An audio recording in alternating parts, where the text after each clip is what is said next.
Aku sedang mengambil sebuah buku yang terlihat menarik dari rak buku saat tiba-tiba kulihat sesosok wajah mengintipku ke belakang. Tunggu dulu. Oh Tuhan, jangan dia. Dengan cepat kusembunyikan wajahku di balik buku, tapi terlambat. Dia sudah melihatku. Nah, apa yang kupikirkan? Sekarang aku makin terlihat menyedihkan. Kalian pasti penasaran kenapa aku sampai putus asa menghindari cowok ini. Nah, dia bukan sembarang cowok. Dia itu mantanku, Owen. Hari yang kacau. Oh, hai Owen. Aku tidak melihatmu di sana. Apa kau di sini sendiri? Oh, tidak. Aku di sini dengan cewekku. Itu dia. Hei sayang, aku di sini. Aku berbalik dan... Astaga, hariku berubah dari buruk jadi bencana. Bagaimana bisa mereka akhirnya jadian? Yap, aku kenal cewek itu. Dia itu Mila, saudara tiriku. Oh, biar ku ceritakan tentang dia. Sebenarnya, sebelum jadi saudara tiri, aku dan Mila bersekolah di tempat yang sama, tapi kami tak pernah dekat atau semacamnya. Tapi tiba-tiba, ibuku dan ayah Mila berhubungan, dan tak lama kemudian menikah. Ku coba bersikap ramah padanya, tapi apapun yang kulakukan, dia tetap dingin dan tak ramah padaku. Dia bahkan melarangku beritahu siapapun di sekolah kalau kami keluarga. Dan dia mulai bersaing denganku di tes masuk tim, ujian, semuanya. Lalu suatu hari setelah beberapa bulan tinggal bersama, dia memberitahu orang tua kami kalau dia akan tinggal dengan ibunya dan pindah sekolah. Kenapa, tanya kalian? Ya, karena dia tak tahan tinggal bersamaku lagi. Aku tak akan bohong. Mendengarnya berkata demikian menyakitkan sekali. Yang kulakukan hanyalah bersikap baik padanya. Tapi, baiklah. Jika itu maunya, maka terserah. Dan seperti yang kukatakan, cowok yang di sana itu adalah mantanku, Owen. Kami dulu pacaran saat aku kelas 2 dan dia kakak kelas. Tapi dia lalu memutuskanku karena alasan terkonyol yang pernah ada. Nah, dulu aku sedang jalani diet ketat. Tiap kali kami pergi makan, aku akan pesan salad yang nampaknya menyedihkan. Dan Owen akan pesan burger lezat dengan tambahan kentang goreng. Jadi, aku mengambil 1 atau 2 gorengan dari piringnya. Dan beberapa gigit burgernya. Tapi maksudku, berbagi itu hal yang sangat wajar dalam hubungan, ya kan? Tapi, iya, menurut Owen tidak begitu. Jadi, seperti itu, dia mengakhiri semua denganku lalu pergi kuliah. Tapi sekarang dia kembali ke kota untuk liburan musim panas. Dan dia pacaran dengan saudara tiriku. Oh, hey Amy, lama tidak jumpa. Oh iya, kuharap kau tak masalah aku sekarang dengan Owen. Aku benci sarkasnya. Dan apa perlu dia bergelayut di lengannya dan membelai rambutnya? Bagaimana denganmu, Amy? Apa kau sedang bersama seseorang saat ini? Tak mungkin kukatakan pada mereka aku jomblo. Itu bakal memalukan sekali. Jadi, kusibakkan rambutku, lalu membual tentang pacarku yang berusia lebih tua. Pria dewasa, yang wajahnya seperti bintang film dan badan seperti model Calvin Klein. Kerutan mulai terbentuk di antara alis Mila.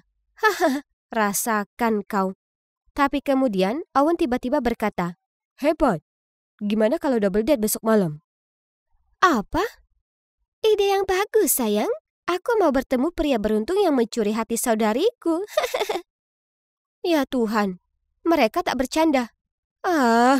Aku tak ada pilihan lain kecuali setuju. Sial, di mana akan kutemukan pria lebih tua yang tampan besok? Amy, apa kau mencoba merosak meja? Ups, aku terlalu disibukkan dengan dilema kencanku. Sampai tak sadar sudah kubersihkan meja yang sama 20 menit lamanya.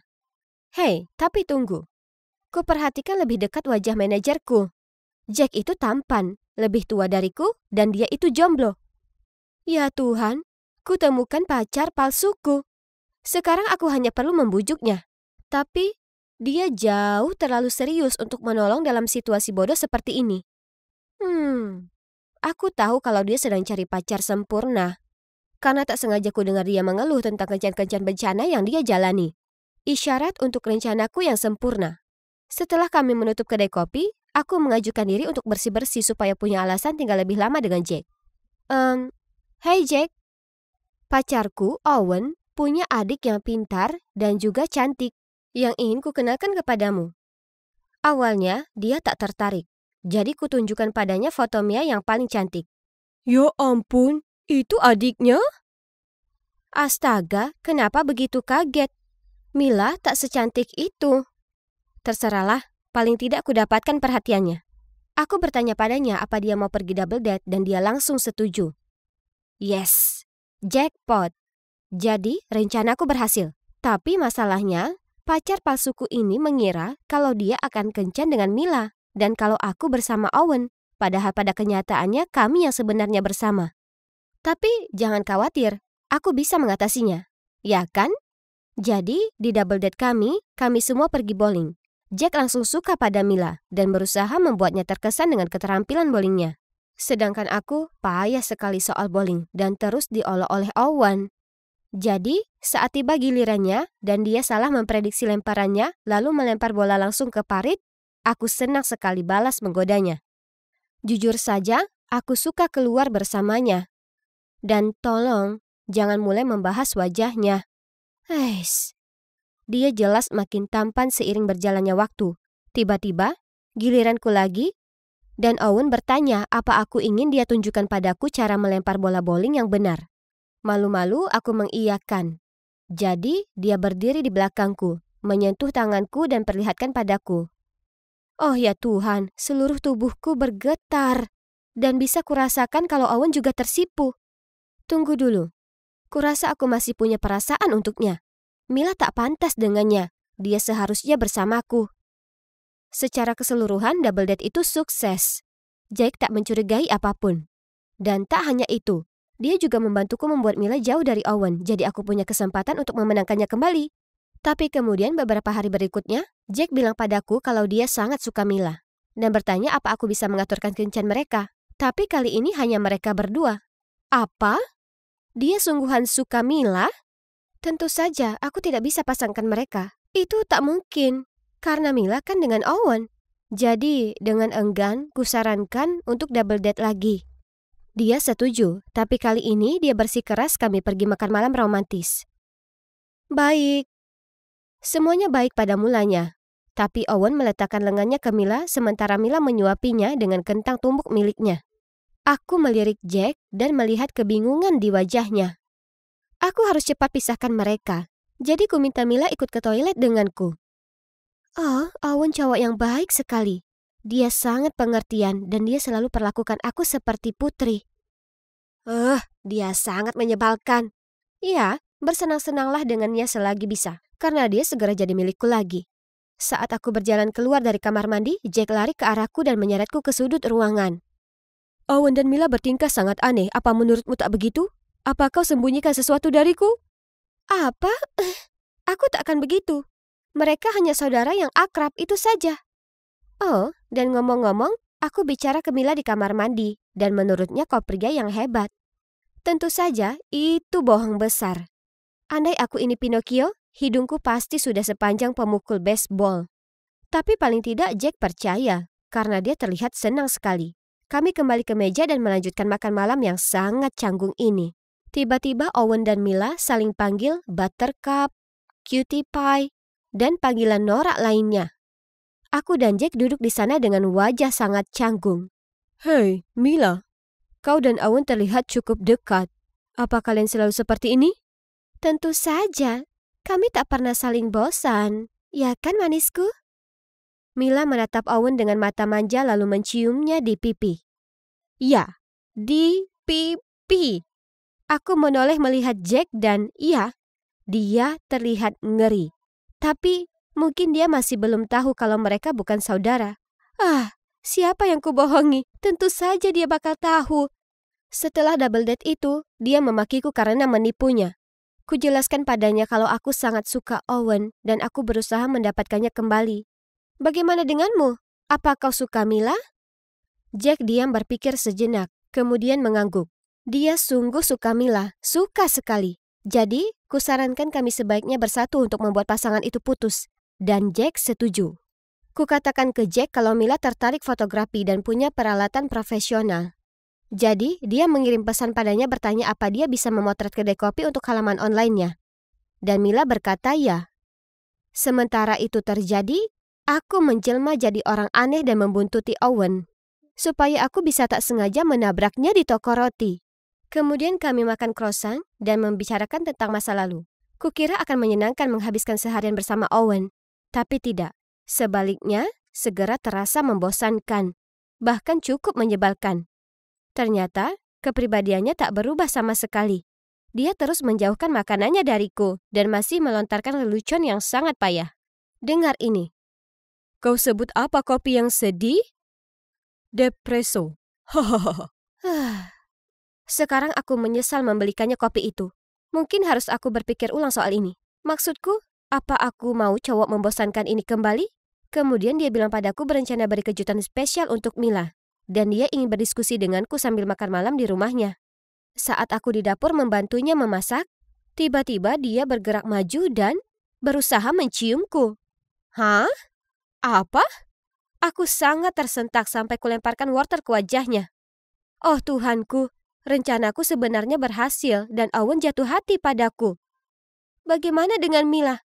Kukira semua pertemuan ini tentang kejutan untuknya. Dan itulah saat Owen jujur padaku.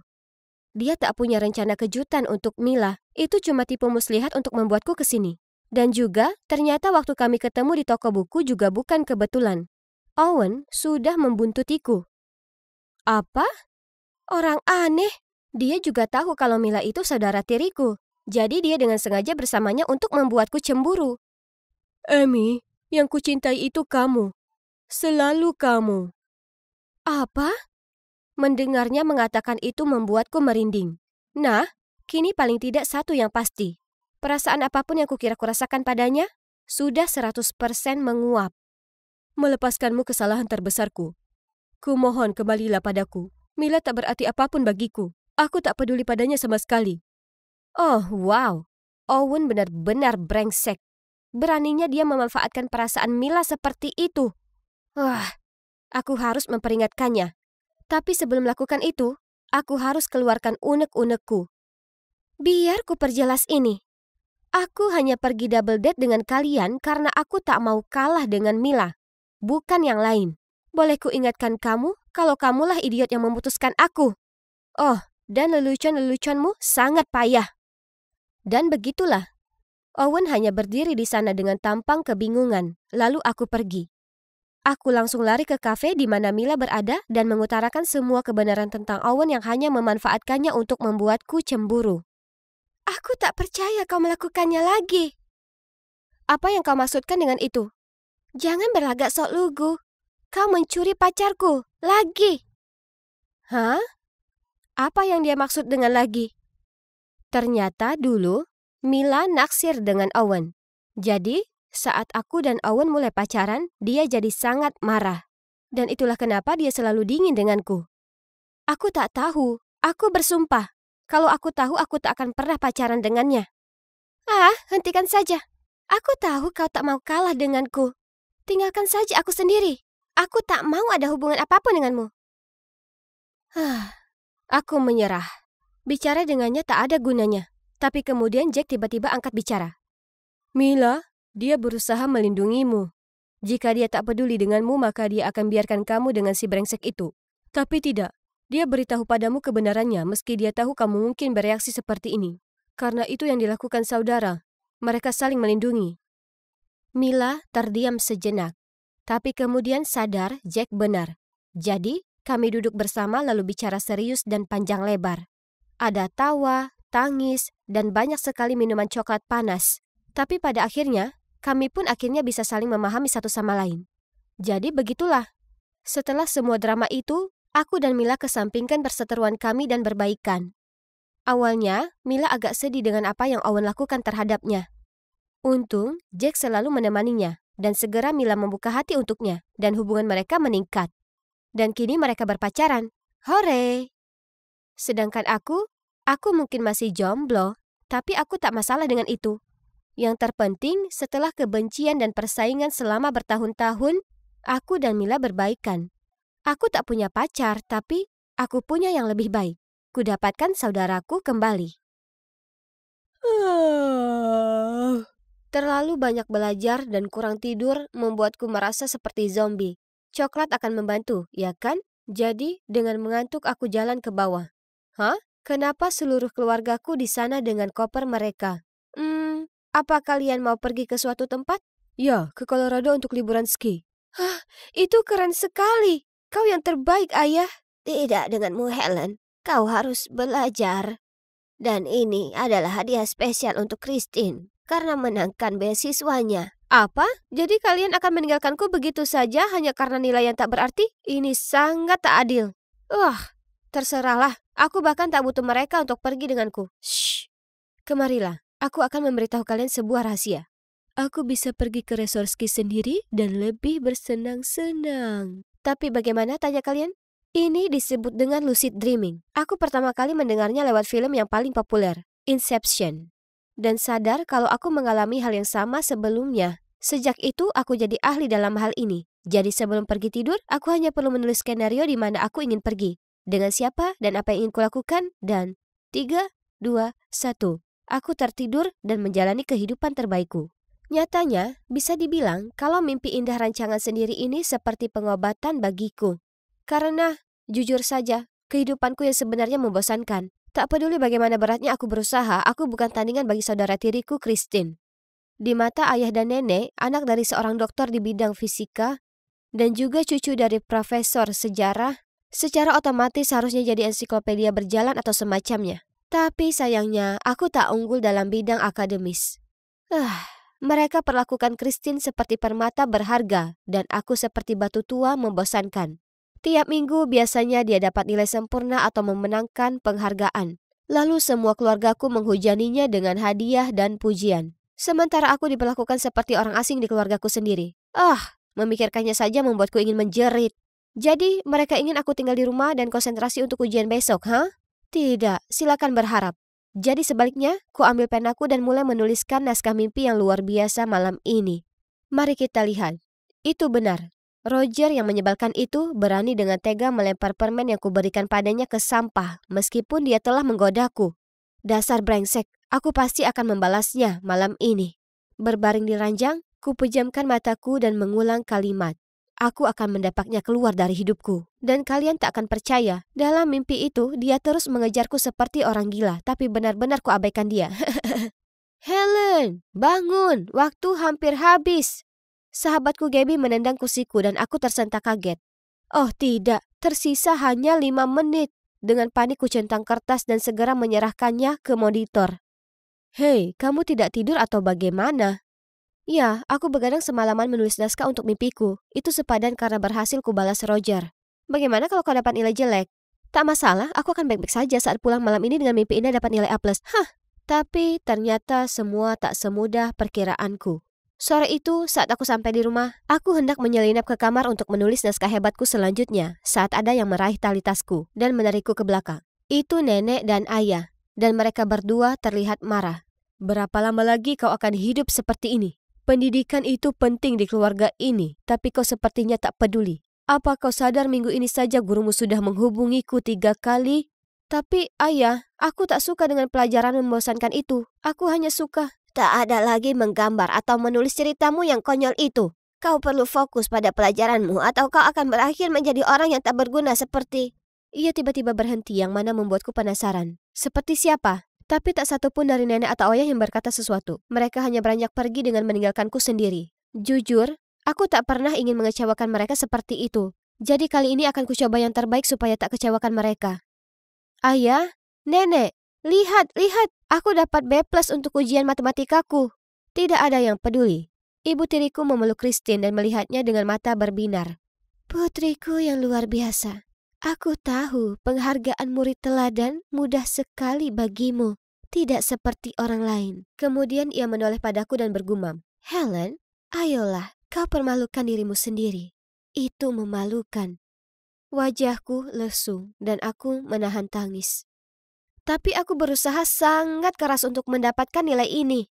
1 nilai B+ itu bukan hal yang bisa dibanggakan. Kubuang lembar ujianku ke tempat sampah lalu bergegas pergi ke kamar. Tak peduli apa yang kulakukan atau seberapa keras usahaku, rumah tangga ini selalu memperlakukanku seperti pecundang. Mimpilah Helen, kembali ke tempatmu yang menyenangkan. Di depanku terdapat langit senja berwarna lembayung. Sudah kurencanakan momen ini begitu lama, bersantai di pantai tanpa ada yang mengeluh. Tapi tiba-tiba langit jadi gelap dan awan tebal itu tampaknya hendak menelanku. Hah? Ada apa ini? Ini bukan bagian dari naskah. Ketakutan aku lari ke hutan, tapi sangat gelap dan seram di sini. Lalu aku tersandung ranting dan terjatuh. Aduh! Saat ku gosok pergelangan tanganku dan mulai menangis, tiba-tiba seorang wanita asing muncul. Dia membawaku ke rumah kayu di ujung hutan dan dengan lembut membantuku membalut lukaku. Wanita ini, ya, dia tak membuatku takut sama sekali. Sebaliknya, aku merasa hangat berada di dekatnya. Penasaran, ku coba mendekat melihat wajahnya, tapi kemudian tiba-tiba aku terbangun dan menyadari air mata mengalir di pipiku. Sungguh mimpi yang aneh. Aku segera menggambar semua hal yang kulihat. Hutan itu, rumah itu, tapi anehnya aku tak bisa mengingat wajah wanita itu. Kenapa kau menggambar semua omong kosong ini? Ayah merebut sketsa dari tanganku dan melihatnya dengan cemberut. Itu muncul di mimpiku dan buang itu semua. Mulai sekarang jika kulihat kau membuang-buang waktumu dengan gambaran bodoh ini lagi akan ada konsekuensinya. Ini sangat berlebihan. Aku tak bisa hidup tanpa menggambar. Ini satu-satunya yang membuatku tetap waras. Aku harus pergi dari sini, hidup dengan caraku. Lupakan mereka dan standar bodoh mereka. Akan kuciptakan duniaku sendiri. Aku pun mendiami kamar Gaby. Dan disinilah aku berada hampir seminggu. Untungnya orang tua Gaby sungguh tak keberatan aku tinggal. Sedangkan keluargaku, mereka tak mengirimiku pesan sekalipun. Dan ya, mimpi terus berlanjut. Tapi sekarang aku masih takut tidur karena mimpiku yang jelas itu masih kacau. Terkadang indah, terkadang buruk. Dan sebagian besar hasilnya tak lagi seperti yang kuharapkan. Hingga suatu hari hutan menyeramkan itu muncul lagi. Tak peduli seberapa sering aku menjerit membangunkan diriku, aku masih tak bisa keluar dari mimpi buruk itu. Panik, aku terus berlari dan berlari dengan harapan menemukan tempat aman hingga kulihat wanita itu. Dan sekali lagi dia ulurkan tangannya untuk membantuku. Kali ini tak akan kulewatkan kesempatanku. Kulihat dengan baik wajahnya, mengingat setiap detailnya, dan segera saat aku bangun, aku menggambarnya. Wah, aku tak tahu kau menonton acara malam ini. Gaby terkekeh. Acara apa? Lihat, dia itu selebriti. Dia pemandu acara TV yang kadang ditonton ibuku. Jadi, wanita itu orang sungguhan. Jika begitu, aku harus menemukannya. Aku tak begitu tahu apa yang terjadi. Hanya saja ada sesuatu yang mengikatku dengan wanita ini, dan aku perlu mencari tahu. Untungnya, Gaby punya paman yang kerja di studio ini, dan dia memberi kami izin khusus untuk bertemu pembawa acara itu secara langsung. Saat kamera berhenti merekam, dia berbalik dan melihatku, lalu matanya membelalak karena terkejut. Helen? Helen, apa ini sungguh dirimu? Kemudian dia bergegas datang dan memelukku. Hah? Apa yang baru saja dikatakannya? Kami tak saling kenal dan... Yang janggal adalah pelukan ini tak terasa asing sama sekali. Sebaliknya kurasakan sama hangat dengan saat dia merawatku di mimpiku. Saat dia melonggarkan pelukannya padaku dan tersenyum berseri-seri, aku berkata, dan Anda siapa? Sayang, ini aku, ibumu. Itulah saat kusadari sesuatu. Tentu saja dia ibuku. Lihat, kami punya mata yang sama. Tak perlu dikatakan ini kejutan besar. Kami saling berpelukan lama sekali disertai air mata. Lalu ibu mengajakku ke belakang panggung mengambilkan segelas air, lalu menceritakan semuanya. Jadi setelah aku lahir, ibu pernah tertangkap skandal perselingkuhan. Ayah marah soal kerugian yang akan terjadi pada karirnya, jadi dia mendepaknya keluar dari rumah dan tak izinkan dia melihatku. Sekian lama setelahnya ibu menemukan kalau nenek ada di belakang semuanya. Hanya karena ia tak menyetujui pernikahan ini, jadi ia menyusun ide itu. Tapi kenapa ibu tak pernah berusaha menemukanku, padahal selama ini ibu tinggal begitu dekat? Oh, tidak sayang. Aku selalu menjagamu. Suatu kali, beberapa tahun lalu, kulihat kau sedang bermain di taman. Rambutmu dikuncir dua dan... aku berusaha mendekatimu, tapi ayahmu mengancamku. Dia orang yang sangat berpengaruh, yang sebenarnya mampu menghancurkan hidupku. Dan kupikir tidaklah adil untuk menyeretmu melewati itu semua. Tapi semuanya sudah berubah sekarang. Aku tak akan meninggalkanmu sendiri lagi. Aku masuk ke rumah itu dengan biasa saja, dan semua orang berhenti melakukan aktivitasnya dan melotot padaku dengan jijik. Kau kembali. Jika kau tak siap belajar dengan baik, maka tak usah repot-repot tinggal. Aku menghela napas panjang, lalu berkata, ayah tak bisa memperlakukanku seperti ini lagi. Aku berusaha keras dan tak adil kalau ayah menghukumku hanya karena aku menjadi diriku sendiri. Jadi aku pergi dan aku tak akan pernah kembali. Kemana kau akan pergi? Itulah saat ibu masuk. Oh Tuhan, kalian seharusnya lihat raut wajah mereka. Nenek sebenarnya terlihat seolah ia telah menelan sekawanan tawon. Aku berdiam diri dan membiarkanmu memanipulasi dan mengontrolku. Nah, tidak lagi. Ku bawa putriku, dan kami akan jalani hidup yang pantas kami dapatkan. Kemudian mengacuhkan kata-kata jahat mereka, ibu memegang lenganku dan menuntutku keluar dari sana. Jadi itu momen di mana ku tinggalkan rumah dan pindah dengan ibuku. Sekarang aku menggambar sebanyak yang ku mau. Malah, ibu membiarkanku membuat mural di dinding ruang tamu. Ini akan keren sekali ketika selesai. Oh, dan tentang lucid dream itu, aku tak lagi menulis naskah. Sebaliknya, ku sadari bahwa aku lebih baik fokus pada kehidupan realitaku dan menjadikan diriku versi terbaik dari diri sendiri semampuku. Lagi pula, sehebat apapun dunia mimpi, tak akan seindah seperti menjalani hidup secara langsung. Hey, aku Connor, dan sekarang aku sedang rehat belajar yang layak kudapatkan untuk nongkrong dengan teman-temanku. Aku kuliah di Georgia Institute, dan yakin akan segera jadi arsitek terkemuka suatu hari nanti. Sekarang ada satu hal yang harus kuurus sebelum aku bisa menikmati hari libur dengan baik. Oh, itu dia. Connor, aku tak bisa lagi melakukan ini. Aku tak mau menyakitimu, tapi maaf, kita harus berhenti saling bertemu. Ya sudah, semua akhir merupakan awal yang baru. Tos. Aku adalah ahli dalam membuat pacar yang aku sudah bosan untuk putus denganku. Itu hebat. Karena dengan begini tak ada yang menuduhku jahat. Apa yang harus kulakukan sekarang? Dengan enggan, harus kucari tantangan baru setelahnya. Aku minta maaf. Aku baru akan menyerahkan ini. Tak apa. Hanya coba mencari satu makalah lagi. Siapa namamu? Aku Connor. Hai. Matanya yang berbinar, rambutnya yang mengkilap, tangannya yang lembut. Tapi kenapa tiba-tiba ada anak culun menarikku menjauh dari gadis seksi itu dan menuju pojok ruangan? Sebelum aku sempat bertanya padanya apa yang terjadi, dia mulai melambaikan foto cewek ini di depan wajahku. Jadi cowok ini bernama Patrick, dan cewek di foto itu Peg, pacarnya. Orang tua mereka berdua adalah orang berpengaruh dan mengatur seluruh pertunangan mereka. Terdengar hebat, ya kan? Maksudku, dia itu cukup cantik, tapi tidak. Dia ingin aku mencari cara supaya Pike putus dengannya. Aku sudah dengar banyak tentangmu, dan aku butuh bantuanmu. Aku tidak bisa lakukan ini sendiri. Hahaha. Hah? Tentu aku paham. Pria sejati tak akan jadi orang pertama yang minta putus. Aku mungkin bisa membantumu, tapi pertama-tama, mari kita lihat orang seperti apa dia. Perbincangan mulai makin serius. Dari kedengarannya, si Pike ini adalah orang yang tulus dan baik hati, dengan sisi yang rapuh. Jadi ini harus ditangani dengan ekstra hati-hati, supaya takkan ada provokasi keluarga yang canggung dari klienku. Mungkin. Gak, ini tak akan berhasil. Cara itu pun tidak. Aku sudah hampir menyerah, saat tiba-tiba Patrick menumpukan segebok uang, sekitar $1.000 di atas meja. Bantu aku, maka itu semua milikmu. Wah, itu uang yang sangat besar buatku. Aku bisa dapatkan PS5 hebat yang kuidam-idamkan. Lagi pula, dengan pesona dan ketampanan, bisa kubuat Pike jatuh hati padaku, dan tinggalkan Patrick kapan saja. Jenius. Debutku harus spektakuler, jadi kulihat di internet, lalu menyewa beberapa orang untuk pura-pura jadi preman untuk menghalangi jalan Pike. Kemudian aku akan masuk dan menyelamatkannya. Rencana sudah disiapkan, jadi dengan santai aku jalan ke titik temu. Tapi, tidak.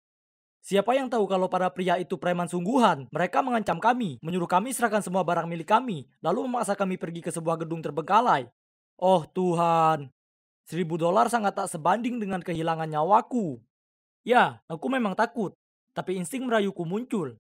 Dan aku menoleh ke Pike dan mulai bicara dengannya. Oh astaga, dia sangat manis. Dan kuperhatikan bahwa saat dia bicara sesuatu yang menarik minatnya, dia mengernyitkan hidung. Dia sangat imut, tapi yang terpenting, sangat pintar. Kenapa demikian? Karena hanya sejam kemudian, polisi muncul dan menangkap para preman itu. Ternyata, sebelum Pike serahkan barangnya, dengan cepat dikirimnya nomor plat berandal itu ke seorang teman dan menyuruhnya hubungi polisi.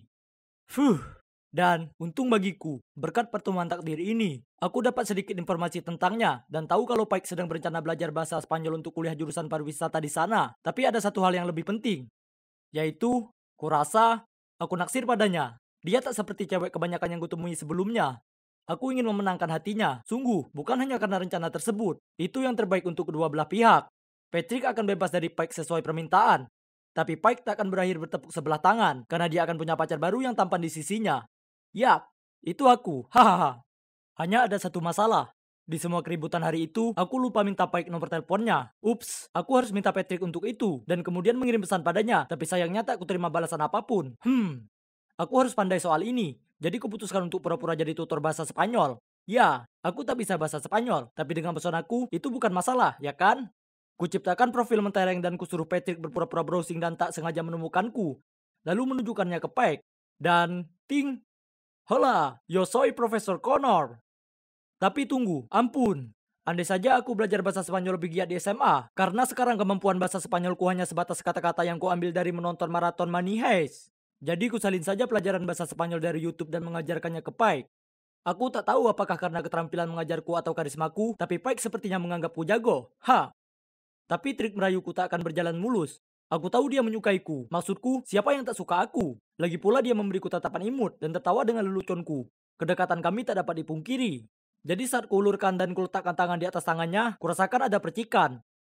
Tapi kemudian dia memandang canggung dan menarik tangannya. Dia menyukaiku, ya kan? Jadi kenapa dia bersikap seperti ini? Aku tak pernah gagal merayu. Merasa frustasi, aku berjalan santai di jalan. Apa itu Patrick yang dengar yang berpegangan tangan dengan gadis? Ku kenali rambut panjang itu. Itu Pike. Uh, kenapa Pike tak kunjung juga campakan pacar payahnya itu? Dan kenapa dia tak mau pacaran denganku saja? Aku hendak pergi, tapi semakin kupikirkan, makin aku jadi kesal.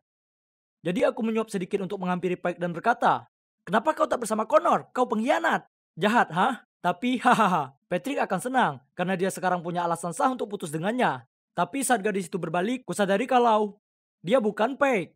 Gadis malang itu tampak benar-benar kebingungan. Patrick mulai memakinya dan menarik lengannya sangat keras sampai dia hampir terjatuh.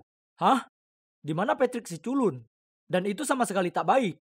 Kemudian dia mengangkat tangannya untuk memukulnya, tapi aku muncul di depannya. Stop, tak ada alasan untuk memukul perempuan, bro. Patrick langsung menarik kerah bajuku. Beraninya kau main-main dengan bekiku. Melihat itu, gadis yang syok itu cepat-cepat kabur. Tidak, kukira itu Pike. Jadi kusewa anak hanya untuk memberimu alasan putus dengannya. Santai, bro. Patrick memahami situasinya, lalu berdeham dan berkata, "Oh, ya sudah, aku juga sudah bosan dengan Becky, Trims." Aku masih kaget dengan sisi brengsek Patrick saat dia segera berkata, "Oh ya, kau boleh hentikan rencana dengan Pike. Aku sudah putuskan menyukainya sekarang. Akhir-akhir ini dia begitu penuh semangat dan tak terlalu bergantung. Dia bilang padaku dia masih akan membayarku, lalu naik ke sebuah taksi. Itu adalah versi Pike saat dia bersamaku. Aku memberinya semangat hidup, dasar kau brengsek. Terserahlah, mulai hari ini dia sudah bukan klienku, dan aku tak mau uang bodohnya. Ini waktunya aku ceritakan Pike seperti apa Patrick sesungguhnya. Jadi ku atur pertemuan dengannya di sebuah kafe dan ceritakan padanya semuanya. Tapi saat dia sudah bisa mengatasi keterkejutannya, dia membentakku. Aku tahu ini bagian dari rekayasamu. Maksudku, kau bohong soal bisa bicara bahasa Spanyol. Dan sekarang kau hanya mengarang cerita ini untuk memutuskan aku dan Patrick. Kemudian dia melempar buku pelajaran ke arahku dan bergegas pergi. Oh astaga, Patrick itu bajingan. Tapi aku tak bisa salahkan dia karena percaya padanya daripada aku. Aku sudah lihat langsung betapa dia itu serigala berbulu domba. Aku berusaha menemukan bukti untuk menunjukkan ke Pike, tapi si brengsek itu pastinya menutupi jejaknya. Seluruh tampilan luarnya sebagai kutu buku culun begitu tanpa celah. Dia masih si culun lamban, yang dengan goyah mencengkeram pegangan bus untuk pergi ke sekolah tiap hari. Dasar penipu. Kau tunggu saja Patrick, ini saatnya dunia tahu wajah aslimu. Dengan tekad, aku terus memata-matainya di keliling kota. Kemudian suatu kali seperti hari-hari lain, aku sedang bertugas saat ada segerombolan anak yang menghadangku, ditemani Patrick yang menuju ke arahku. Ini dia ketum pasir kita. Sepertinya aku ketahuan. Seluruh gerombolan itu mengelilingiku, tinjunya sudah siap. Ya, aku cukup ketakutan. Tak mungkin bisa kulawan gerombolan sebanyak ini. Kuangkatkan kepalan tanganku dan bersiap merasakan sakit. Tapi kemudian seseorang berteriak, "Hentikan!" Itu Pike. Tiba-tiba Patrick langsung mengubah perilakunya dan menyuruh gerombolan itu pergi. Dia cerita ke Pike kalau kucuri barangnya dan teman-temannya membantunya mendapatkannya kembali. Apa? Babi, Connor bukan pencuri. Aku tahu itu dengan pasti. Pasti ada salah paham. Tolong jangan menuduhnya begitu. Wajah Patrick berubah. Dia meraih tangan Pike dan menariknya pergi berkata, "Kita akan bertunangan akhir bulan ini. Jangan berkata apa-apa lagi." Oke, jadi aku mungkin telah memasuki pesta pertunangan mereka, tapi aku sembunyi di belakang, sementara pidato sedang berlangsung. Kemudian yang membuatku terkejut saat Patrick bicara, mereka berdua melihatku. Lalu Pike menoleh padanya dan gelengkan kepala. Menyakitkan melihatnya seperti ini, mungkin dia berubah pikiran. Apa maksudmu? Ini karena Connor. Pike diam saja, sementara orang tua Patrick jadi geram. Beraninya kau selingkuh dari anakku, kau pikir kau ini siapa? Pike, apa yang terjadi? Sungguh, Pike, katakan sesuatu. Merasa tertekan dan ketidakadilan atas semuanya, Pike yang malang tampak putus asa saat berusaha keras menahan tangis. Aku sungguh tak tahan melihatnya seperti ini, jadi aku keluar dari kerumunan untuk membelanya. Semuanya tenang. Paik itu gadis yang paling baik dan luar biasa. Dan dia pantas dapat lebih dari si brengsek ini. Jangan dengarkan dia. Dia itu pencopet dan pencuri tunangan orang. Aku sudah muak mendengarkan fitnah laki-laki ini. Jadi kulayangkan pukulan tepat di wajahnya yang sok. Ya, pesta pertunangan itu tentunya menjadi kacau balau. Kuperhatikan kerusakan di depanku. Konsekuensi dari yang sudah kuperbuat. Oke, jadi mungkin datang ke sini bukan ide terbaik. Sebenarnya, ini semua salahku karena setuju membantu Patrick sejak awal. Atau, aku tak seharusnya jadi orang brengsek dari semula. Merasa lesu, aku tiba di rumah dan melihat kalau aku dapat pesan dari Peg. Jantungku berdebar-debar saat membukanya. Terima kasih atas semuanya, dan coba latih bahasa Spanyolmu, karena itu lebih buruk dariku. Selamat tinggal. Dan itu adalah pesan terakhir yang dia kirim padaku. Setelahnya aku habiskan sebulan berusaha menghubunginya, tapi tak menerima balasan. Jadi akhirnya aku kumpulkan tekad untuk pergi ke rumah Peg, dan aku diberitahu kalau dia sudah pergi ke Spanyol lebih awal dari jadwal. Mungkin guncangannya begitu besar sampai Peg ingin meninggalkan tempat ini secepat mungkin. Ini semua salahku. Aku ini yang paling brengsek di cerita ini, dan sekarang aku kehilangan gadis ini. Sayangnya, balas dendam itu kesenangan. Jadi aku masuk. Langsung menuju ke meja Patrick di mana dia mabuk di pelukan segerombolan gadis-gadis. Memotretnya, lalu mengirimkan itu ke keluarganya. Apa yang sudah dilakukan di malam hari, terlihat di siang hari, kawanku. Beberapa hari setelahnya aku dengar kalau setelah terungkap, orang tua Patrick menyita semua kartu banknya. Bahkan pacarnya yang sekarang mencapakannya. Jadi itu kesepakatan putus terakhir untuk tamu istimewaku. Dan sekarang tebak di mana aku berada. Mencari gadis pujaan hatiku tentunya. Dan kali ini akan kupastikan aku tidak mengacaukannya. Akhirnya setelah 11 jam penerbangan, aku sampai di LAX, Bandara Internasional Los Angeles. Mengagumkan. Aku tidak sabar untuk bertemu ibuku. Kalian tahu, ayahku orang Prancis dan ibuku orang Amerika. Kami dulu tinggal bersama di Paris, tapi kemudian mereka berpisah dan ibu pindah kembali ke sini. Tentu saja aku sering berbicara dengannya di FaceTime dan sebagainya. Tapi ini pertama kalinya aku bertemu dengannya setelah 5 tahun. Aku belum pernah mengunjunginya karena ibuku adalah seorang pengusaha wanita yang sangat sukses dan dia bekerja sangat keras. Itu berarti dia tidak punya waktu untuk memberiku perhatian yang kubutuhkan. Tapi sekarang aku berumur 16 tahun dan bisa menjaga diriku sendiri. Aku akhirnya bisa berkunjung. Jadi, terima kasih kepada ayah dan ibu tiriku atas hadiah ulang tahun tiket pesawatku. Aku sekarang berada di LA yang cerah selama sebulan penuh. Aku tidak hanya bisa menghabiskan waktu bersama ibu, tapi aku juga bisa bersantai di vilanya yang sangat besar. Beruntungnya. Tapi pertama-tama, ayo ambil semua barang bawaanku, lalu cari taksi ke rumah ibuku. Ya, sayangnya, dia tidak bisa datang menjemputku karena dia ada pekerjaan. Tapi tidak masalah, aku bisa mengatasinya sendiri. Oke, mungkin aku bicara terlalu cepat. Sudah setengah jam dan barang bawaanku tidak terlihat. Lalu, cowok tampan ini menghampiri aku dan berkata, "Hei, sepertinya kopermu hilang. Perlu bantuan?" Imut dan suka membantu. Aku benar-benar bisa terbiasa dengan orang-orang AS. Aku menunjukkan kepadanya tiketku, dan ternyata aku menunggu di tempat yang salah. Ups. Setelah membimbingku ke tempat yang benar, cowok yang ku ketahui namanya Zack ini bahkan menurunkan koperku untukku. Namun salah satu koperku macet dan terbuka sehingga menyebabkan semuanya terjatuh. Astaga, ini bukan hari keberuntunganmu kan? Dia tertawa terbahak-bahak. Oh baiklah, setidaknya tidak semuanya buruk. Maksudku seorang cowok tampan telah menyelamatkanku, kan? Dia membantuku mengambil barang-barangku, lalu dia bahkan menawarkan untuk mengantarku ke rumah ibuku. Setelah sekitar 30 menit, dia mulai melambat. Aku melihat keluar jendela dan... Oh my god! Ini adalah villa paling cantik yang pernah ada. Kolam renang, lapangan tenis, pohon palem, persis seperti rumah bintang film. Aku sedang ternganga memandangi villa, ketika tiba-tiba aku mendengar suara mesin mobil. Karena kaget, aku berbalik dan melihat Zack menjauh. Koperku! Aku berteriak. Laptop dan iPadku juga ada di sana. Ya Tuhan, kenapa ini terjadi padaku? Dan pada hari pertamaku di AS. Setidaknya aku masih membawa ponsel dan paspor. Jadi aku segera menelpon ibuku. Tak perlu dikatakan, aku sangat kacau ketika dia tiba. Siapa sangka pria berpenampilan baik seperti itu ternyata adalah seorang pencuri. Ngomong-ngomong, ibuku bisa membelikanku baju dan barang baru dan aku masih bisa bersenang-senang di villanya. Kan? Ibu membawaku ke kamarku dan menyuruhku istirahat. Setelah bencana itu, aku sangat kelelahan. Jadi aku segera tertidur di tempat tidur paling nyaman yang pernah ada. Saat aku terbangun, di luar sudah gelap. Aku sadar aku belum makan apapun sejak penerbangan. Jadi aku turun ke bawah dan memeriksa lemari es dan lemari dapur. Hah? Semuanya kosong. Aku masih mencari-cari di dapur ketika ibuku kembali membawa burger. Sayang, aku baru pulang dari perjalanan bisnis kemarin. Jadi aku belum sempat pergi berbelanja. Ayo makan fast food saja hari ini, oke? Aku tidak keberatan karena sungguh menyenangkan bisa makan malam bersama ibuku lagi setelah sekian lama. Aku melihat sekeliling ruangan. Hampir tidak ada perabotan apapun di sini. Ibuku bilang itu desain minimalis, gaya hidup trendy di LA saat ini. Lebih sedikit lebih baik, betapa kerennya itu. Keesokannya kami keluar, tapi ada apa dengan mobil tua berkarat itu? Melihat tatapan bingungku, dia segera menjelaskan bahwa ini hanya sementara karena mobilnya sedang diservis. Tapi kemudian ibu tidak bisa membuka pintu garasi. Ternyata biasanya dia punya sopir sendiri, tapi karena aku sudah menempuh perjalanan panjang untuk mengunjunginya, dia ingin menyetir sendiri. Aduh, manis sekali. Pada hari-hari berikutnya, aku dan ibu bersenang-senang di LA. Berjemur di tepi kolam renang, hari spa, berbelanja. Ini jelas merupakan liburan terbaik dalam hidupku.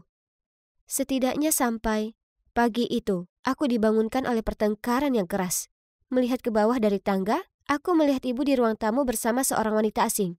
Dia menunjuk ke sofa. Astaga, disitulah aku kemarin menumpahkan kecap saat makan sushi. Kemudian ibu muncul dan terdengar bingung. Dia menyuruhku segera mengemasi barangku karena kita akan pergi. Bu, apa ada yang salah? Oh, tidak apa-apa sayang. Hanya saja sofa kotor, jadi ayo kita suruh seseorang membersihkan seluruh villa. Wah. Ibu sampai bersih-bersih seisi rumah hanya karena noda kecap. Seberapa kaya dia? Jadi, di mana kita akan tinggal kali ini? Hotel mewah bintang 5? Atau rumah megah di Beverly Hills? Tapi kemudian mobil itu berhenti di depan sebuah gedung apartemen kumuh. Hah? Ini tidak mungkin benar. Ibu bilang ini apartemen cadangan milik temannya. Jadi kami akan tinggal di sini beberapa hari demi kenyamanan. Alana, mungkin sebaiknya kamu menjauh dari orang-orang di daerah ini. Mereka tidak memiliki gaya hidup yang sama dengan kita. Kamu tahu maksudku? Ya, tempat ini kebalikan dari villa. Kamar sempit, tempat tidur keras, dan kamar mandinya bahkan tidak memiliki bathtub. Sejak pindah ke sini, ibu tidak mengajakku jalan-jalan lagi. Di malam hari, dia berdandan dengan anggun dan pergi ke meeting kerja mewahnya. Pada suatu malam, aku sedang duduk sendirian menonton YouTube mengunyah kentang goreng untuk kelima kalinya minggu ini. Ketika ada ketukan di pintu. Aku membukanya dan berdiri di sana seorang cowok lusuh yang mengaku sebagai Frankie, putra pemilik rumah. Aku bilang padanya pasti ada kesalahan karena kami baru di sini beberapa hari. Lalu aku hendak menutup pintu, tapi dia memblokirnya dengan kakinya. Nyonya, Anita telah menyewa apartemen ini selama 2 tahun. Apa maksudmu beberapa hari? Aku baru saja melihatnya naik taksi di pintu depan. Jangan berbohong padaku. Tidak, ibuku adalah pengusaha sukses yang memiliki villa di Brentwood Park. Kalau begitu kamu pasti salah mengira ibumu adalah orang lain. Singkatnya, ingatkan si ibu pengusahamu untuk membayar uang sewa.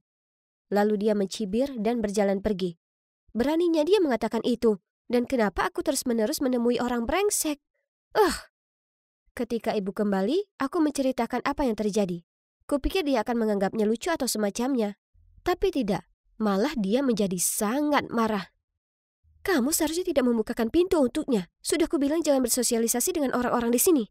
Oke, mendengar kebohongan yang dibuat-buat tentang dirimu seperti itu pasti menyebalkan. Tapi apakah dia harus begitu marah karenanya? Keesokan paginya, aku sedang minum teh di balkon. Ketika tiba-tiba, aku melihat wajah yang tidak asing lagi lewat di jalan. Ya Tuhan, itu si brengsek dari bandara. Zack!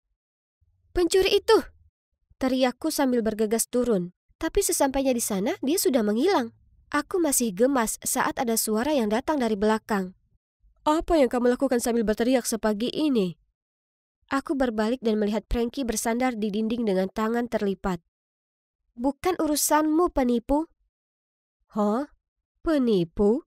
Apa maksudmu? Berhentilah berbohong. Aku sudah memberitahu ibuku semua tentang kamu yang mencoba menipu uang dariku. Benarkah? Jadi, menurutmu akulah yang bohong? Sebelum aku bisa menjawab pertanyaan yang memprovokasi itu, aku mendengar suara ibuku memanggil dari balkon. Hei gadis kaya, jika kamu ingin mengetahui kenyataan, aku sarankan kau datang menemuiku malam ini, dan kita akan mengikuti ibumu. Ibu muncul dan mengerutkan kening, bertanya kenapa aku berbicara dengan Frankie. Aku mengatakan sesuatu tentang menanyakan arah, lalu segera memasuki ruangan dan menutup pintu. Frankie jelas-jelas seorang pencuri dan brengsek, kan? Tapi mengapa kata-katanya masih melekat di pikiranku? Aku sempat memperhatikan beberapa hal yang aneh, seperti saat kami di villa, aku bertanya pada ibu di mana peralatan makannya, tapi dia tidak ingat. Tapi kemudian di apartemen ini dia langsung mendapatkannya. Ditambah lagi, kenapa ada foto dirinya di kamar, padahal ini adalah tempat temannya. Malam itu, ketika ibu bersiap-siap untuk pergi keluar, lagi-lagi aku melihat kalungnya. Hanya saja itu sebenarnya kalungku, yang telah dicuri bersama dengan barang-barangku yang lain. Ayahku membuatkan kalung itu khusus untukku. Jadi itu unik, tapi kenapa ibu memilikinya? Aku memujinya dan bertanya dari mana dia mendapatkannya. Tersipu-sipu, dia dengan gembira memberitahuku bahwa cowok kaya yang baru saja dia kencani telah membelikannya untuknya. Lalu dia bilang dia akan mengajaknya makan malam malam ini. Aku memaksakan senyum, tapi kepalaku dipenuhi pertanyaan. Siapa sebenarnya? Ibu. Aku diam-diam mengikuti ibu di jalan. Tiba-tiba, sebuah tangan menepuk pundakku. Ayo pergi. Aku berbalik dan itu adalah Frankie. Tanpa berkata apa-apa, aku mengangguk dan segera masuk ke mobilnya. Dan kami mengikuti taksi ibu. Tunggu, bukankah itu villa yang kita tempati sebelumnya? Beberapa saat kemudian, sebuah mobil mewah tiba, membawa ibuku ke restoran mahal terdekat. Kami mengintip melalui dinding kaca. Itu dia. Ibuku sedang duduk di sana, tersenyum dan berbicara dengan seorang cowok berjas. Apakah dia berpura-pura tinggal di villa itu untuk menipu cowok itu? Apakah ibuku seorang cewek matre? Aku tidak bisa menontonnya lagi, jadi aku menarik lengan Frankie. Tapi anehnya, dia tampak sama terkejutnya denganku. Bukankah ini idemu? Jadi kenapa wajahmu pucat? Dia hanya menggelengkan kepalanya dan membawaku pulang. Kami menunggu di apartemen sampai ibu kembali. Dan suasananya tegang. Sekitar tengah malam kami mendengar pintu terbuka. Dan ibu masuk dan menatap kami dengan khawatir. Dia mulai mengusir Frankie keluar dari sana, tapi aku menyelanya. Bu, aku tahu segalanya. Kamu sudah tinggal di sini selama 2 tahun. Kamu miskin, dan kamu menipu orang kaya. Sayang, bukan seperti itu. Tenanglah dan aku akan menjelaskan semuanya kepadamu. Jadi, ternyata, setelah menceraikan ayahku, dia bertekad untuk kembali ke AS dan sukses dalam bisnis. Tapi, dia gagal. Dan dia sangat malu. Dia berbohong padaku dan ayah. Kemudian ketika dia mendengar bahwa aku akan datang berkunjung, dia menghabiskan sedikit tabungannya untuk menyewa sebuah villa mewah untukku. Tapi ketika aku tidak sengaja menumpahkan kecap di sofa mahal itu, dia tidak mampu memperbaikinya. Jadi kami diusir. Adapun pria yang bersamaku malam ini, aku bertemu dengannya saat berjalan di luar villa. Dia kaya dan baik. Dia menyukaiku dan aku juga menyukainya. Tapi bagaimana dengan kalung itu? Mama, ini sebenarnya punyaku. Ada di dalam koperku yang dicuri. Ibuku memberikan tatapan bingung. Tapi sebelum dia bisa berkata apa-apa, Frankie berseru. Pria itu penipu.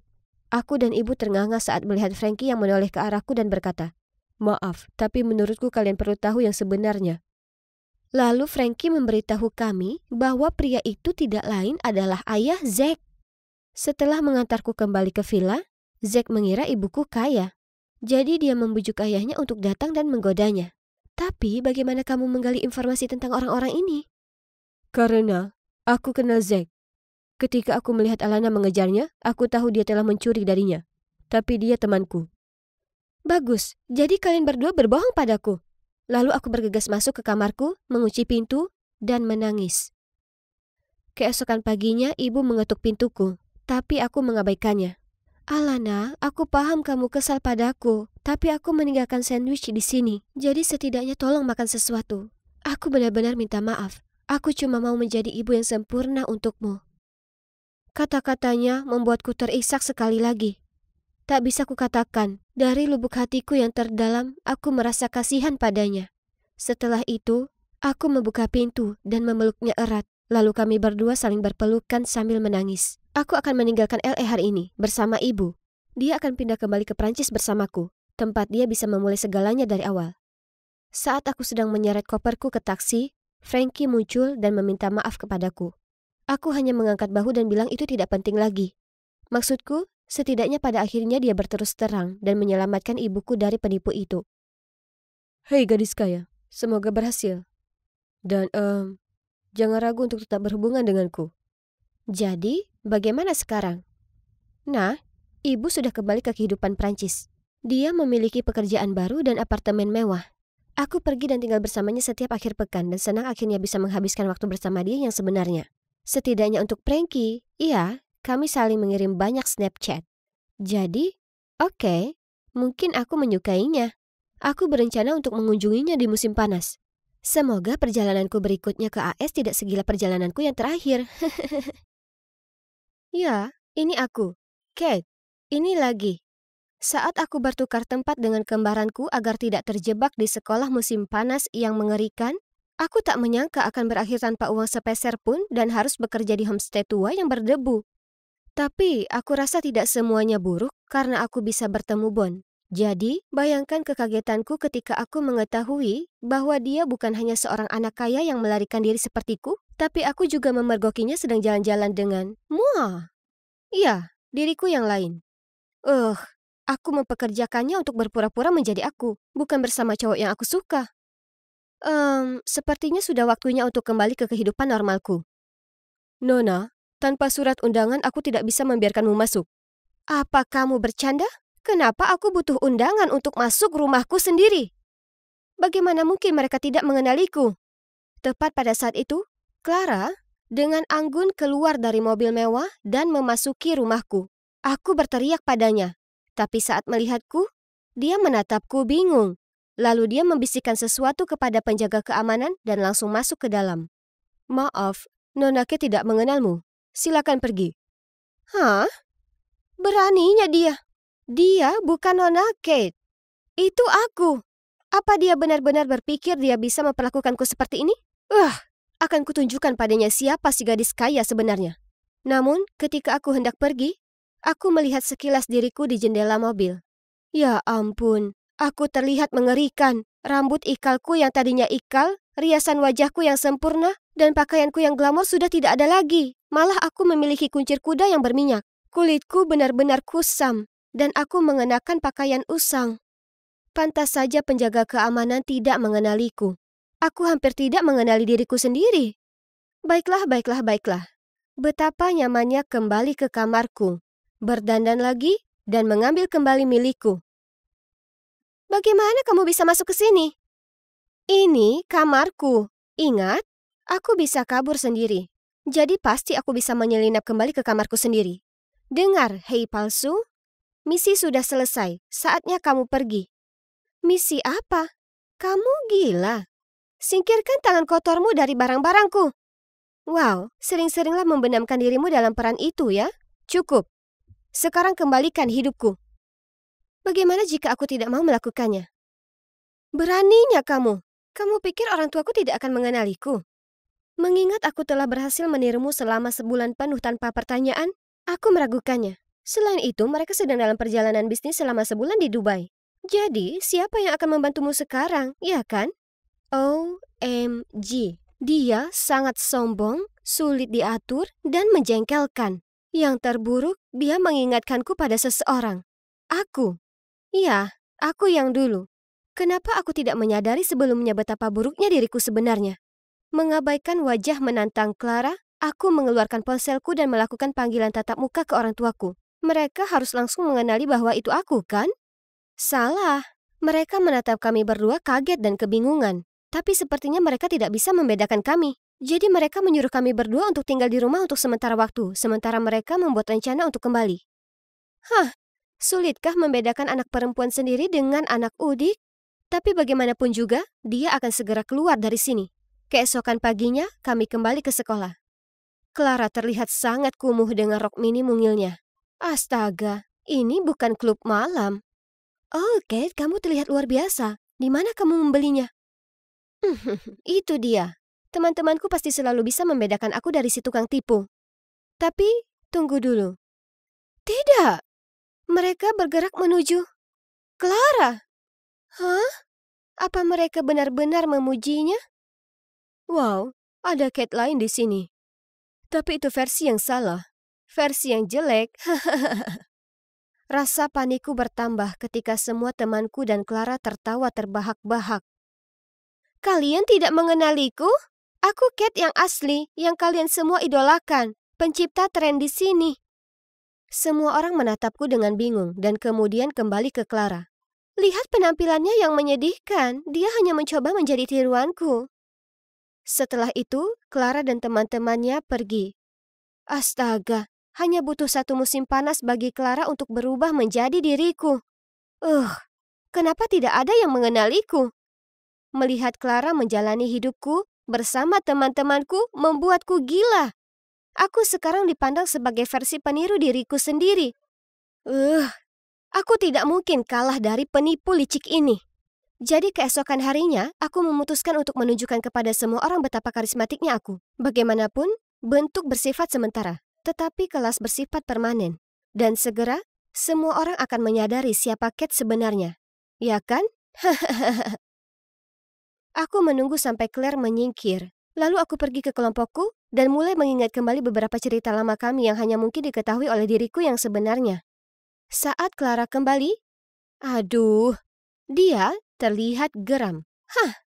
Suatu hari ketika aku baru saja memasuki kafetaria, aku melihat kelompokku menyuruh seorang gadis kutu buku mengerjakan tugas untuk mereka.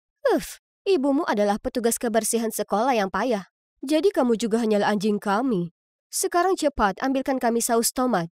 Ketika gadis itu membawakannya kepada mereka, salah satu dari mereka menyandung kakinya dan membuat wajahnya terjatuh ke piring saus. Seluruh kelompok tertawa. Aku bergegas membantunya berdiri dan merengut pada gadis-gadis klicik. Mereka mungkin terlihat penuh gaya, tapi di balik itu semua mereka adalah monster. Tapi yang terburuk adalah semua ini kesalahanku, karena ini adalah grupku. Aku pada dasarnya yang menciptakannya. Apa salahnya ibunya menjadi petugas kebersihan? Itu tidak berarti dia harus melayani kalian. Seperti yang kulihat, semua kaki dan lenganmu berfungsi dengan baik. Jadi, ambillah sendiri. Wow, lihat siapa itu. Apa kalian semua percaya kalau dia cuma peniru burukku sekarang? Klik-cik Kate yang sebenarnya tidak akan mengatakan omong kosong seperti itu. Klik-cik memandangku dari atas ke bawah, lalu menatapku dengan jijik. Terlalu suci. Sungguh munafik, Kate tidak akan pernah mengatakan itu. Jelas, dia yang palsu. Bisikan-bisikan itu membuatku sangat marah, hingga wajahku memerah seperti saus tomat. Baik, berpura-puralah menjadi aku semaumu. Tapi kamu dan aku sama-sama tahu akulah yang sebenarnya. Dan aku lebih baik dari sebelumnya. Kamu tidak akan bisa mempertahankan tindakan itu lebih lama lagi. Dan yang mengejutkan yang lain, aku langsung pergi. Malam itu, media sosial dibanjiri dengan pemberitaanku. Percayakah kalian, sebenarnya aku diolok-olok sebagai peniru, sedangkan Clara dipuji? Konyol sekali. Aku menelusuri foto-foto lamaku dan mengamati ribuan like dan pujian. Aku hidup dalam kekaguman semua orang. Mungkin aku perlu kembali menjadi Kate yang sombong dan angkuh. Lalu semuanya akan berakhir, bukan? Hanya saja aku tidak bisa melakukannya. Aku tidak bisa lagi menjadi versi diriku yang tidak berperasaan dan egois. Jadi bagaimana aku bisa mengakhiri semua kekacauan yang kubuat sendiri ini? Ada cara lain. Jika hanya ada satu Kate yang muncul, tidak akan ada lagi penipu. Sepertinya hari ini akan menjadi hari yang sangat menyenangkan di sekolah. Tapi sayang sekali Clara kita yang manis tidak bisa bergabung dengan kita. Semua orang menyambutku dengan hangat karena mereka mengira penipu yang dicoreng di media sosial kemarin terlalu malu untuk menunjukkan wajahnya. Meski begitu, aku tidak ingin berteman dengan gadis-gadis jahat ini lagi. Grup Klik-cik harus dibubarkan. Saat aku tenggelam dalam pikiranku, entah dari mana, seorang kutu buku menghalangi jalanku dengan karangan bunga. Dia dengan takut-takut mengulurkannya kepadaku, dan orang-orang mulai berdengung dan menunjuk-nunjuk. Gadis-gadis dalam kelompok itu mengambil fotonya dan mendesakku maju. Itulah Kate kami dengan pesonanya yang tak tertahankan. Esai seseorang sudah siap minggu depan. Aku ragu-ragu, tidak tahu harus berkata apa. Aku tidak ingin menerima cinta dari seseorang yang tidak aku sukai. Orang-orang mulai mengerutkan kening ketika diamnya aku. Lalu beberapa suara keraguan muncul. Kenapa dia tidak menerima bukit seperti biasanya? Mungkin dia bukan. Aku melihat warna merah. Tiba-tiba aku menyadari bahwa berpura-pura menggoda seseorang hanya agar mereka mengerjakan pekerjaan rumah kita tidak masuk akal. Dan di atas segalanya, itu tidak adil baginya. Kamu tidak akan punya nyali melakukannya, kan? Karena kamu bukan Kate. Karena kaget, aku berbalik dan melihat Clara mengambil buket bunga dari tangan si kutu buku. Aku mengambilnya kembali dengan marah. Dia menyukaiku, bukan kamu. Dia menyukai Kate, dan akulah Kate. Clara itu tidak tahu malu mengatakan itu. Apakah dia benar-benar berpikir dia bisa menjadi aku? Apakah menurutnya bersikap jahat dan sombong membuatnya menjadi it girl? Betapa dangkalnya dia. Ya, jika itu Kate dari masa lalu, aku akan menerima karangan bunga itu dan menyuruh dia mengerjakan pekerjaan rumahku. Tapi Kate yang sekarang tidak akan melakukan itu. Lakukan sendiri. Berhentilah mengandalkan orang lain untuk melakukan segalanya untukmu. Sedangkan untukmu, Clara, izinkan aku memberitahumu ini. Terlepas dari upaya terbaikmu, kamu tidak akan pernah menjadi aku. Sekali pembohong, tetap pembohong. Kamu palsu. Aku sudah selesai di sini. Aku adalah diri aku yang sebenarnya, dan jika mereka tidak dapat melihatnya, terserahlah. Jadi, aku pergi. Tiba-tiba, sebuah tangan menarikku kembali. Itu si kutu buku. Maaf, tapi aku benar-benar tidak menyukaimu seperti itu. Kamu benar-benar tidak punya perasaan apapun padaku? Kamu yakin? Atas kata-katanya, dia melepas wig, kacamata, dan tahi lalat di wajahnya. Bon? Apakah itu benar-benar kamu? Aku sangat kaget sampai aku tidak dapat mempercayai mataku. Bon menyerahkan buket itu kepadaku dan berkata, "Kau tidak akan mengatakan tidak, kan?" Tentu saja, bagaimana aku bisa mengatakan tidak? Aku membawanya ke ruang kelas yang kosong untuk berbicara. Kenapa kamu ada di sini? Dan ada apa dengan penyamarannya? Setelah aku meninggalkan homestay, aku kembali ke rumah. Dan orang tuaku melakukan apa yang selalu mereka lakukan. Dan mencoba merayu seolah-olah uang dapat menyelesaikan segalanya dengan mengadakan pesta mewah. Aku masih menunggu. Ketika aku kaget, kamu masuk bersama keluargamu. Hah? Pesta apa? Oh, yang dia maksud pasti Clara. Dia melanjutkan, aku pergi untuk berbicara denganmu tapi kamu bertindak seolah-olah kamu belum pernah bertemu denganku sebelumnya. Jadi tidak butuh waktu lama untuk tahu bahwa gadis ini bukan kamu. Aku khawatir, jadi aku menelpon homestay dan mereka bilang kamu akan pergi. Bertekad untuk memecahkan misteri ini, aku pergi ke sekolahmu dan menemukan semua orang berada dalam kekacauan karena entah dari mana dua Kate muncul. Keduanya adalah it girls dan tidak seperti homestay Kate yang kukenal. Jadi, untuk mengetahui yang asli, aku menyamar. Dan rencanaku berhasil, karena disinilah kamu berada. Kamu benar-benar penipu. Tapi aku masih punya satu pertanyaan. Kenapa kamu tiba-tiba meninggalkan homestay hari itu? Jadi, ternyata kecintaannya terhadap kehidupan laut membawanya melarikan diri dari orang tuanya yang tidak setuju dan pergi ke homestay di tepi pantai. Baru, ketika dia mengetahui dari surat kabar bahwa orang tuanya sedang mencarinya, dia tidak ingin membuat homestay itu mendapat masalah sehingga dia kembali ke rumah. Setidaknya kamu harus mengucapkan selamat tinggal padaku. Aku sangat sedih ketika kamu pergi seperti itu. Apa kamu tahu? Kate, aku benar-benar minta maaf. Aku tidak pernah bermaksud membuatmu kesal. Sebenarnya, aku sangat menyukaimu. Setelah itu, Bon mengantarku pulang. Dan coba tebak, sepertinya orang tuaku kembali lebih awal dari yang diharapkan. Adapun Clara palsu, dia sudah melarikan diri dari tempat kejadian dengan membawa banyak pakaian dan riasanku. Tapi, terserah. Setidaknya dia akhirnya pergi. Jadi, bagaimana sekarang? Ya, aku pacaran dengan Bon, dan aku sangat bahagia dengannya. Di akhir pekan, aku pergi ke pantai dan membantunya melakukan penelitian hewan laut, yang sebenarnya sangat menyenangkan. Dan aku bahkan tidak keberatan untuk berbincang-bincang dengan udara asin. Aku tidak pernah meremehkan orang tuaku lagi, dan aku tidak pernah memaksa siswa lain melakukan tugas bodoh untukku. Dan tentu saja, klik chick sudah tidak ada lagi. Semua orang di sekolah sudah terbiasa dengan versi diriku yang baru dan lebih baik. Tentu saja, aku akan selalu menjadi it girl yang menentukan tren. Tapi hanya yang layak.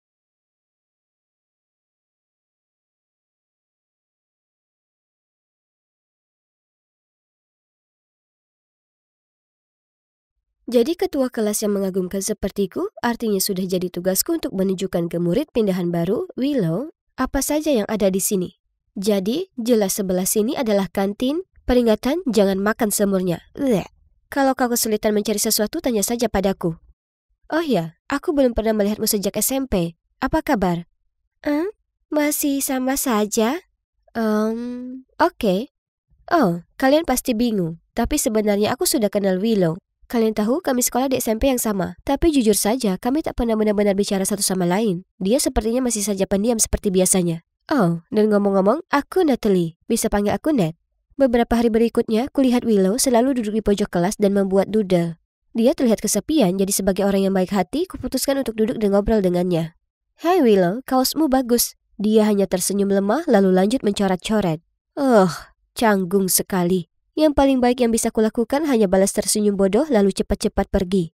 Aku tak begitu peduli dengan Willow setelahnya. Aku hanya menyapa jika kami berpapasan di lorong atau di mana saja, tapi hanya itu saja. Tapi ternyata kecenderungan introvert Willow juga tak luput dari murid-murid lainnya. Karena saat kami sedang ekspedisi sekolah ke hutan, tak sengaja ku dengar mereka membicarakannya. Apa menurut kalian semua Willow itu sepertinya agak aneh? Ya, kau benar sekali. Pernah sekali aku pinjam penghapusnya, dan dia memberikannya padaku begitu saja tanpa berkata apapun. Dia bahkan tak menatap mataku, terus saja menggambar. Itu sangat aneh. Hah? Apa serius mereka sedang bergosip tentang anak baru itu? Ya, dia mungkin tak begitu supel. Tapi orang-orang harusnya belajar bagaimana menghargai perbedaan karakter orang lain, ya kan? Hei, Willow kan anak baru di sini. Kurasa tak baik jika kalian bergosip seperti ini. Dia juga temanku dari SMP, jadi tolong hentikan ini. Tapi hanya penasaran, apa dia selalu seperti ini? Kurasa ya. Sebenarnya aku tak terkejut melihatnya di kelas kita. Di SMP nilainya tak terlalu bagus, jadi agak janggal dia ada di deret unggulan bersama kita. Bisa kulihat seluruh kelompok menatapku dengan mata terkejut. Tapi hei, itu beberapa tahun lalu, jadi mungkin saja dia sudah berubah. Cepat-cepat ku koreksi diriku sendiri. Kemudian beberapa hari kemudian, aku sedang berdiri dekat lokerku saat tiba-tiba sahabatku Laila muncul dan memegang pundakku. Oh ya Tuhan, apa kau dengar beritanya? Semua orang bilang Willow hanya masuk ke jajaran teratas karena orang tuanya memberi donasi besar ke sekolah. Bisa kau percaya hal itu? Apa? Siapa yang menyebar rumor tak jelas ini? Aku tak tahu, tapi seseorang mengatakan kalau dia tak begitu pintar saat di SMP. Oh, ya Tuhanku. Apakah pelaku rumor itu aku? Itu aku. Aku yang lakukan saat ekspedisi. Oh tidak, aku tak bermaksud begitu. Bagaimana bisa ini terjadi? Lalu saat aku memasuki kelas, kulihat Willow yang terisak didatangi oleh beberapa murid lain. Aku merasa buruk, jadi aku juga menghampirinya dan berusaha menghiburnya. Jangan khawatir soal itu Willow, semua tahu rumor ini bohong. Kenapa ada orang yang tega lakukan itu? Aku hanya murid pindahan. Siapa yang begitu benci padaku sampai mengatakan hal sejahat itu? Oh astaga, jelas aku merasa bersalah. Apa mungkin keadaan bisa makin runyam? Ya, ternyata bisa. Karena setelah kelas, Bu Holm tiba-tiba memintaku dan Willow untuk tetap tinggal. Oh tidak, apa dia tahu aku yang memulai rumor Willow? Aku duduk di sana berkeringat seperti kalkun Thanksgiving, menunggu Bu Holm menangkap basah aku. Tapi yang membuatku terkejut, ia berkata, Ned, tolong bantu aku mencari tahu tentang rumor yang mengerikan ini. Betapa leganya. Tapi di saat yang sama aku panik. Bagaimana caranya aku menangkap basah orang yang bertanggung jawab jika akulah yang memulai rumor itu? Meski tak sengaja, sungguh dilema. Tunggu dulu, kurasa aku punya ide. Bagaimana kalau aku salahkan pembuat onar? Lagi pula mereka tak akan peduli. Sementara aku, murid dengan nilai A ini, terlibat masalah karena ini bisa mempengaruhi kesempatanku masuk ke kampus bergengsi dan menghancurkan hidupku. Tepat di saat itu, cowok bernama Bob ini melewati kami, lalu bersandar di dinding dan menggulir ponselnya. Bingo, kena kau. Kuletakkan satu tangan di dinding dan menatapnya curiga. Hei Bob, bagaimana kabarmu? Baik. Jadi, soal rumor Willow? Dari siapa kau dengar itu?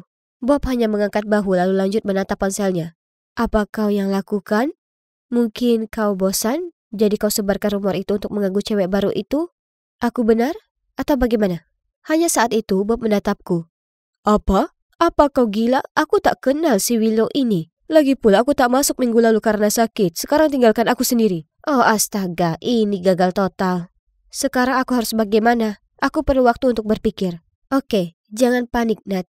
Kau ini pintar, jadi kau pasti bisa pikirkan sesuatu. Itulah saat aku berpaling dan melihat wajah sedih Willow. Jangan khawatir, akan kutemukan siapa yang melakukannya. Aku menenangkannya. Tapi dalam hati aku menjerit. Aku benci bohong padanya, tapi ini tak sengaja. Aku tak pernah berniat menyebarkan rumor itu. Di saat itu, Lela muncul dan berkata dia ingin bantu. Hebat, seakan pencarian ini masih belum cukup rumit.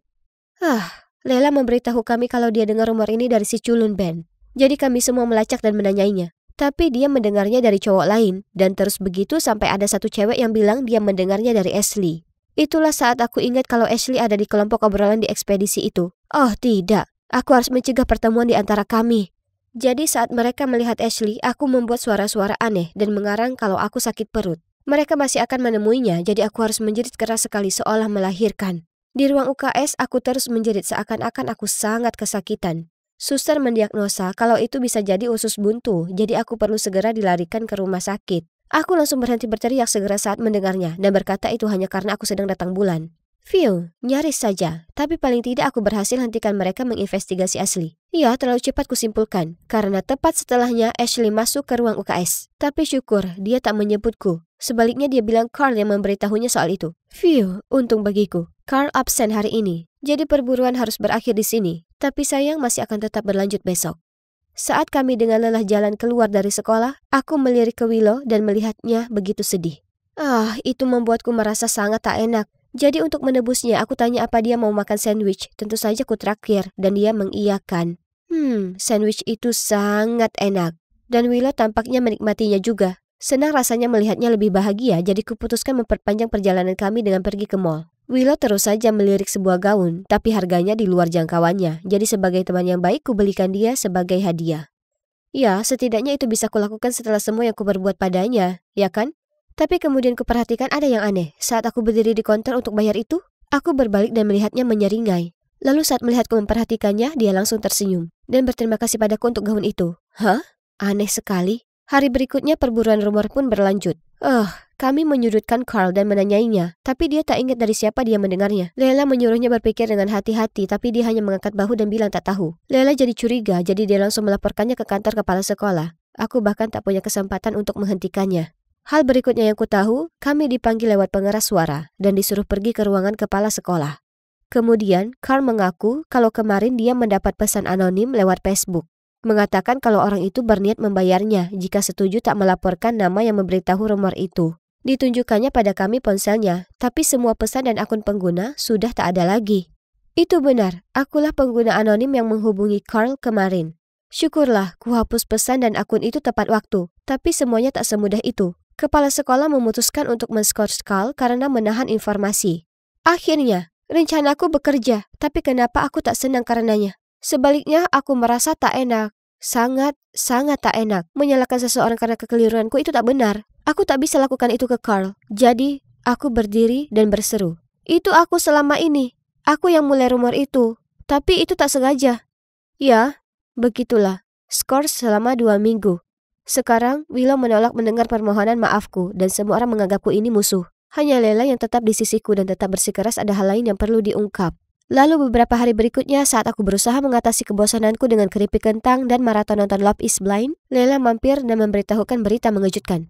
Ada kemungkinan kalau aku bukanlah yang menyebarkan rumor tentang Willow. Ternyata, Lela terus bertanya di seputar sekolah dan akhirnya ketemu cewek bernama Rosa yang punya reputasi suka bergosip. Rosa bilang ke Lela kalau dia sedang di kamar mandi saat tiba-tiba cewek di bilik sebelahnya mulai cerita tentang rumor itu. Rosa menganggapnya aneh, jadi dia menunduk dan melihat siapa itu. Tapi dia hanya bisa lihat sepasang sepatu Nike Air Force 1 warna pink. Kemudian Lela tanya padaku, "Kau tahu siapa yang selalu pakai sepatu itu kan?" Aku mengangguk. Tapi secara objektif, mungkin ada cewek lain yang punya sepatu yang sama, betul? Untungnya, Rosa juga lihat detail penting yang akan membantu kita menutup kasus ini. Di sepatu sebelah kanan ada bekas robekan. Kuperiksa sepatu tersangka kita dan sepatunya cocok. Jadi kami akhirnya tahu siapa pelaku sebenarnya. Hanya perlu rencana untuk menjebaknya. Esoknya kami memanggil Willow untuk menemui kami di kafe dan mengatakan padanya kami temukan pelaku sebenarnya. Tapi saat Willow tiba, dia langsung marah dan membentakku. Berhenti menyalahkan orang lain. Mungkin orang itu mendengarmu saat kau membicarakanku selama trip ekspedisi itu. Segera saat Willow mengatakan itu, Lela dan aku saling pandang lalu tersenyum lebar. Apa yang lucu? Aku tak pernah beritahu kalau kusebarkan rumor saat di ekspedisi. Aku bahkan tak beritahu kepala sekolah. Aku hanya mengaku kalau akulah yang mengatakannya. Itu saja. Willow tampak kaget. Lalu kami memberitahunya soal Rosa dan bagaimana dia melihat sepatu Willow. Jadi Willow tak bisa berkelit lagi. Oke, itu memang aku. Aku tak pernah suka padamu dan kau pikir kau ini sangat sempurna. Jadi saat ekspedisi tak sengaja ku dengar kau membicarakanku seperti itu membuatku sangat marah sampai ku dapat ide sebarkan rumor tentang diriku sendiri lalu menyalahkannya padamu. Agar kau terlihat seperti orang jahat dan ku dapatkan simpati orang lain. Rencana jenius, ya kan? Oh, ya ampun. Siapa yang menyangka kalau korbannya sendiri sebenarnya merupakan pelaku kejahatan? Layla begitu marah sampai dia langsung ingin melaporkan Willow ke kepala sekolah, tapi aku langsung melarangnya. Aku sadar sebagian dari itu juga salahku. Jika aku tak beritahu orang lain sesuatu mengenai Willow, maka ini tak akan terjadi. Jadi iya, setelahnya aku dan Willow tak lagi saling bicara. Sebenarnya jika kulihat dia di lorong, aku sengaja lewat jalur yang lain. Tapi yang jelas, berkat insiden ini kupetik pelajaran yang berharga. Jangan pernah bergosip, karena itu nggak banget. Dan juga pilihlah temanmu secara bijak.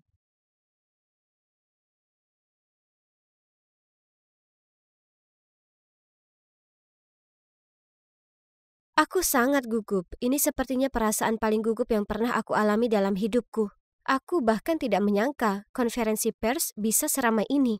Tiba-tiba kilatan cahaya datang ke arahku dari segala arah, hampir membutakan mataku. Tapi bunyi kliknya tidak berhenti, begitu juga dengan suara mereka memanggil namaku.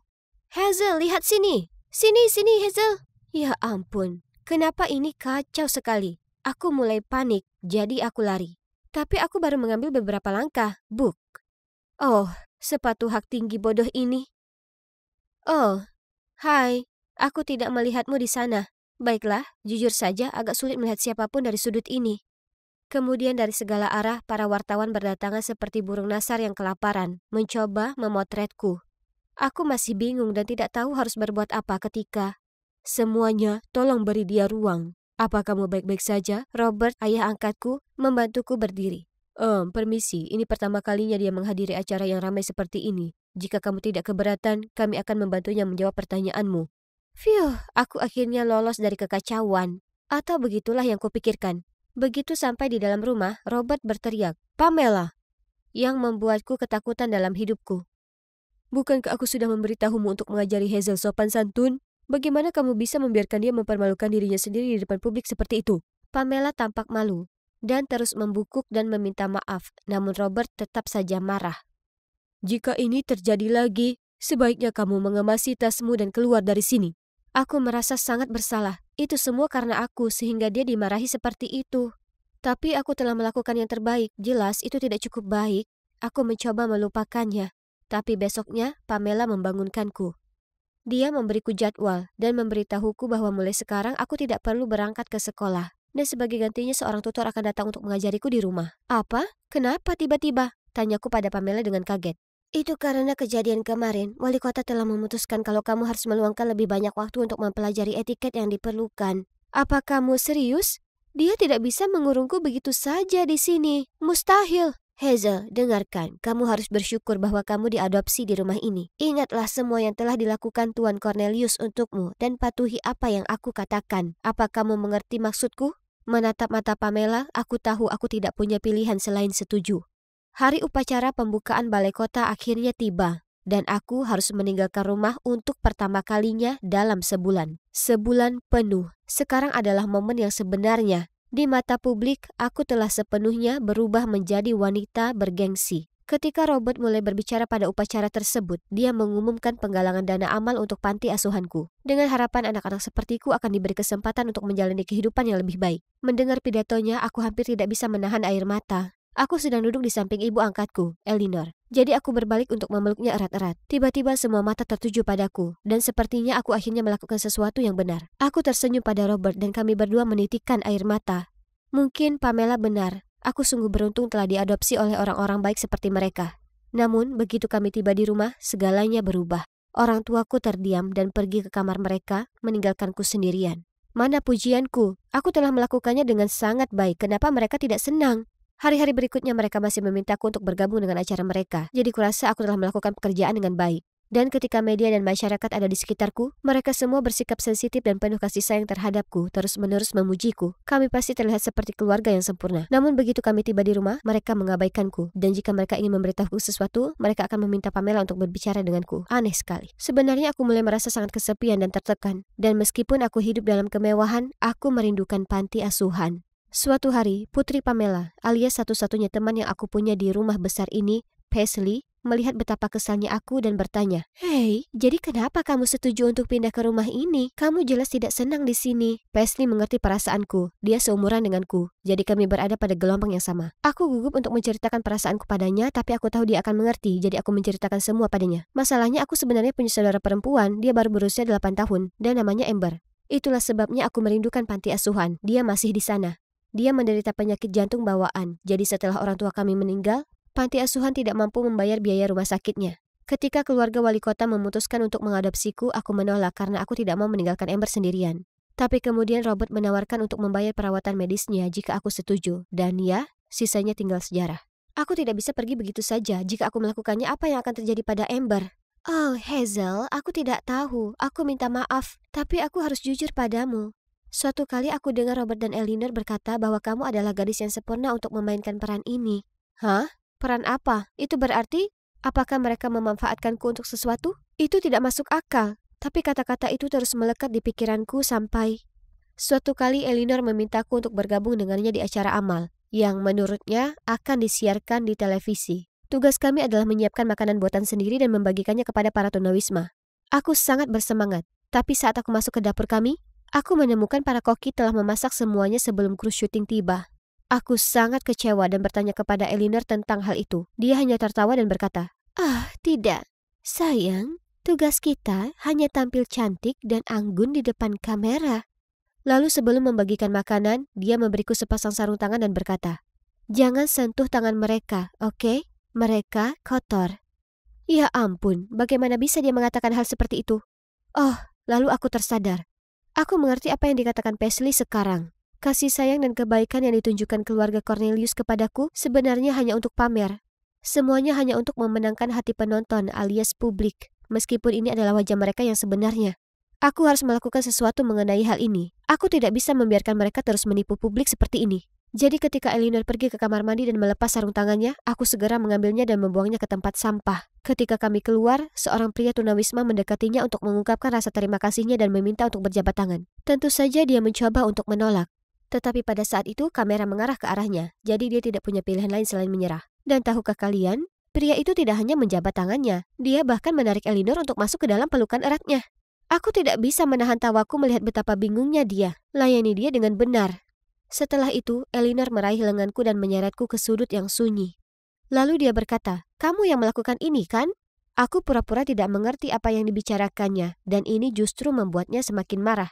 Kemudian pada malam harinya, ketika kami sampai di rumah, Robert sudah menunggu dan berteriak kepadaku, "Kamu sedang bermain apa?" Aku bingung, tapi kemudian Eleanor menambahkan, "Jangan pernah macam-macam denganku seperti itu lagi."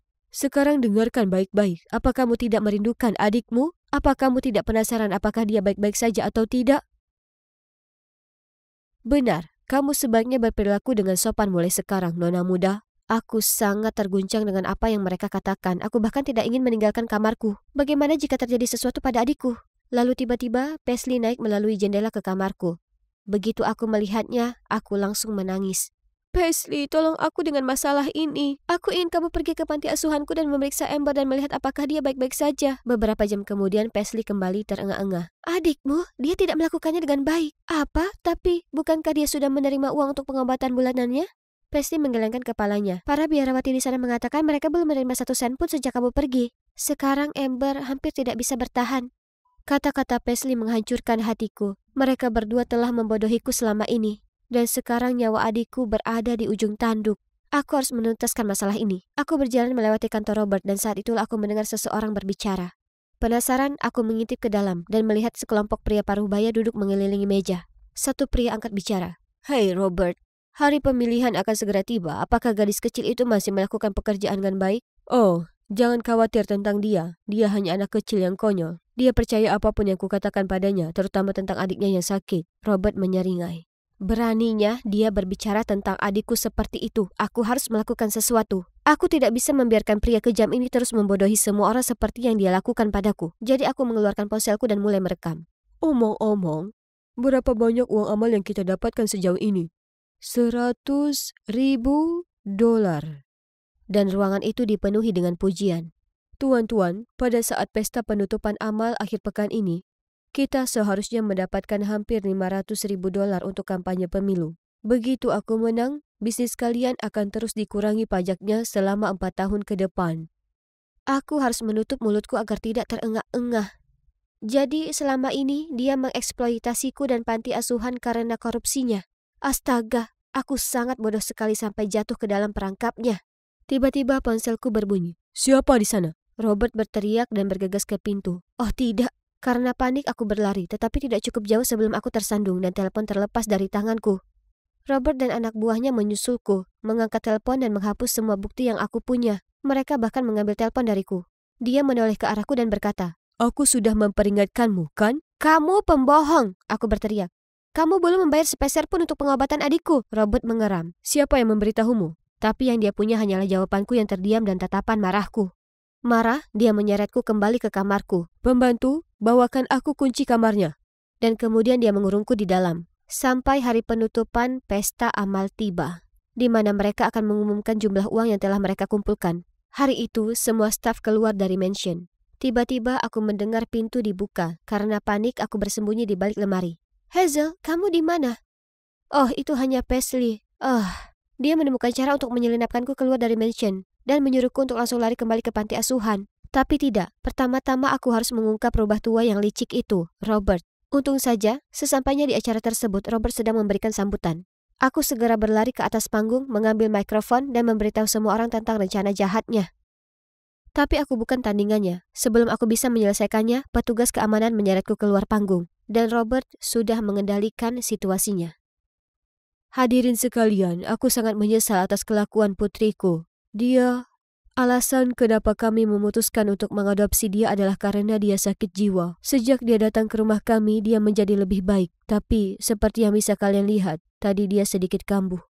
Dasar penipu licik! Si brengsek ini tidak akan berhenti untuk mendapatkan apa yang diinginkannya. Saat itu, layar lebar di atas panggung tiba-tiba menayangkan video yang aku ambil. Mengungkap semua skema Robert dan kaki tangannya. Sekarang dia benar-benar terekspos. Aku memperhatikannya saat dia tergagap. Tidak, ini tidak mungkin terjadi. Tepat pada saat itu, polisi bergegas menangkap Robert dan komplotannya di tribun. Kalian mungkin bertanya-tanya bagaimana kami melakukannya ya? Saat aku berlari melewati lorong, aku berhasil mengirimkan video tersebut ke Paisley. Segera setelah dia menerimanya, dia datang menemuiku dan melihat semua yang telah terjadi. Jadi dia diam-diam berlari ke ibunya untuk meminta bantuan. Pamela kemudian membuat rencana. Saat Paisley membebaskanku dari mansion, Pamela mulai memproyeksikan videonya ke layar lebar. Jenius kan? Sebulan kemudian Robert dan kaki tangannya ditangkap karena penggelapan. Dan tentu saja dia dikurung dalam waktu yang sangat lama. Baik dia maupun Eleanor menerima reaksi keras dari masyarakat. Sampai-sampai mereka harus tetap bersembunyi juga. Untungnya uang amal itu dibawa kembali ke panti asuhan. Dan sebagian digunakan untuk merawat adikku Amber. Kondisinya jauh lebih baik sekarang. Oh, dan Paisley dan aku masih berteman baik. Pamela telah menemukan pekerjaan yang lebih baik. Dan bagiku, aku kembali tinggal di panti asuhan sampai aku cukup umur untuk pindah. Aku lebih baik bersendirian bersama adikku daripada diadopsi oleh keluarga yang kacau lagi.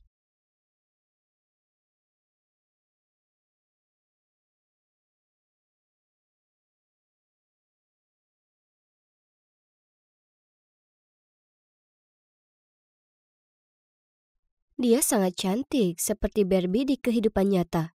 Aku berharap rambutku berkilau dan pirang seperti miliknya. Itulah pendapat orang-orang tentangku, tapi yang kuinginkan hanyalah menjadi gadis remaja normal, seperti orang lain. Kalian tahu, sejak aku masih kecil, aku menonjol dengan rambut pirang platinum dan mata biru yang mencolok.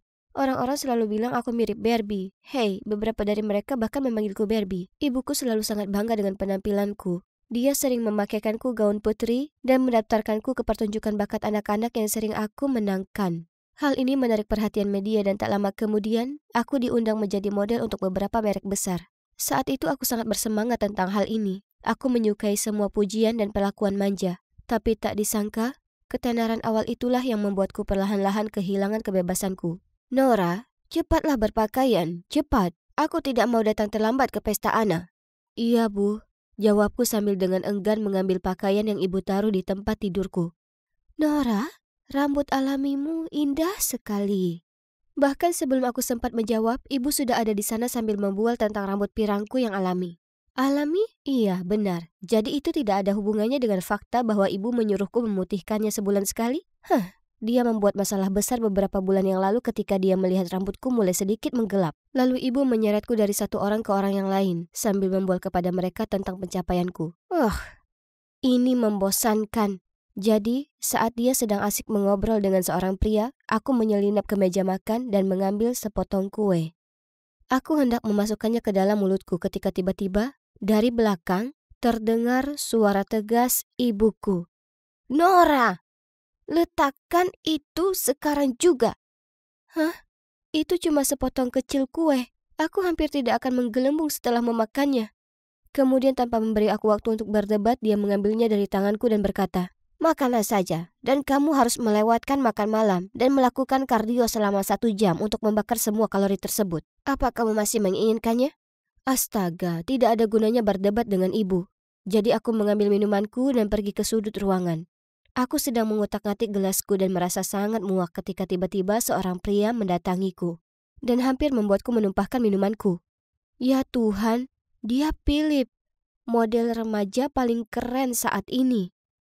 Maaf, apakah kamu Nora?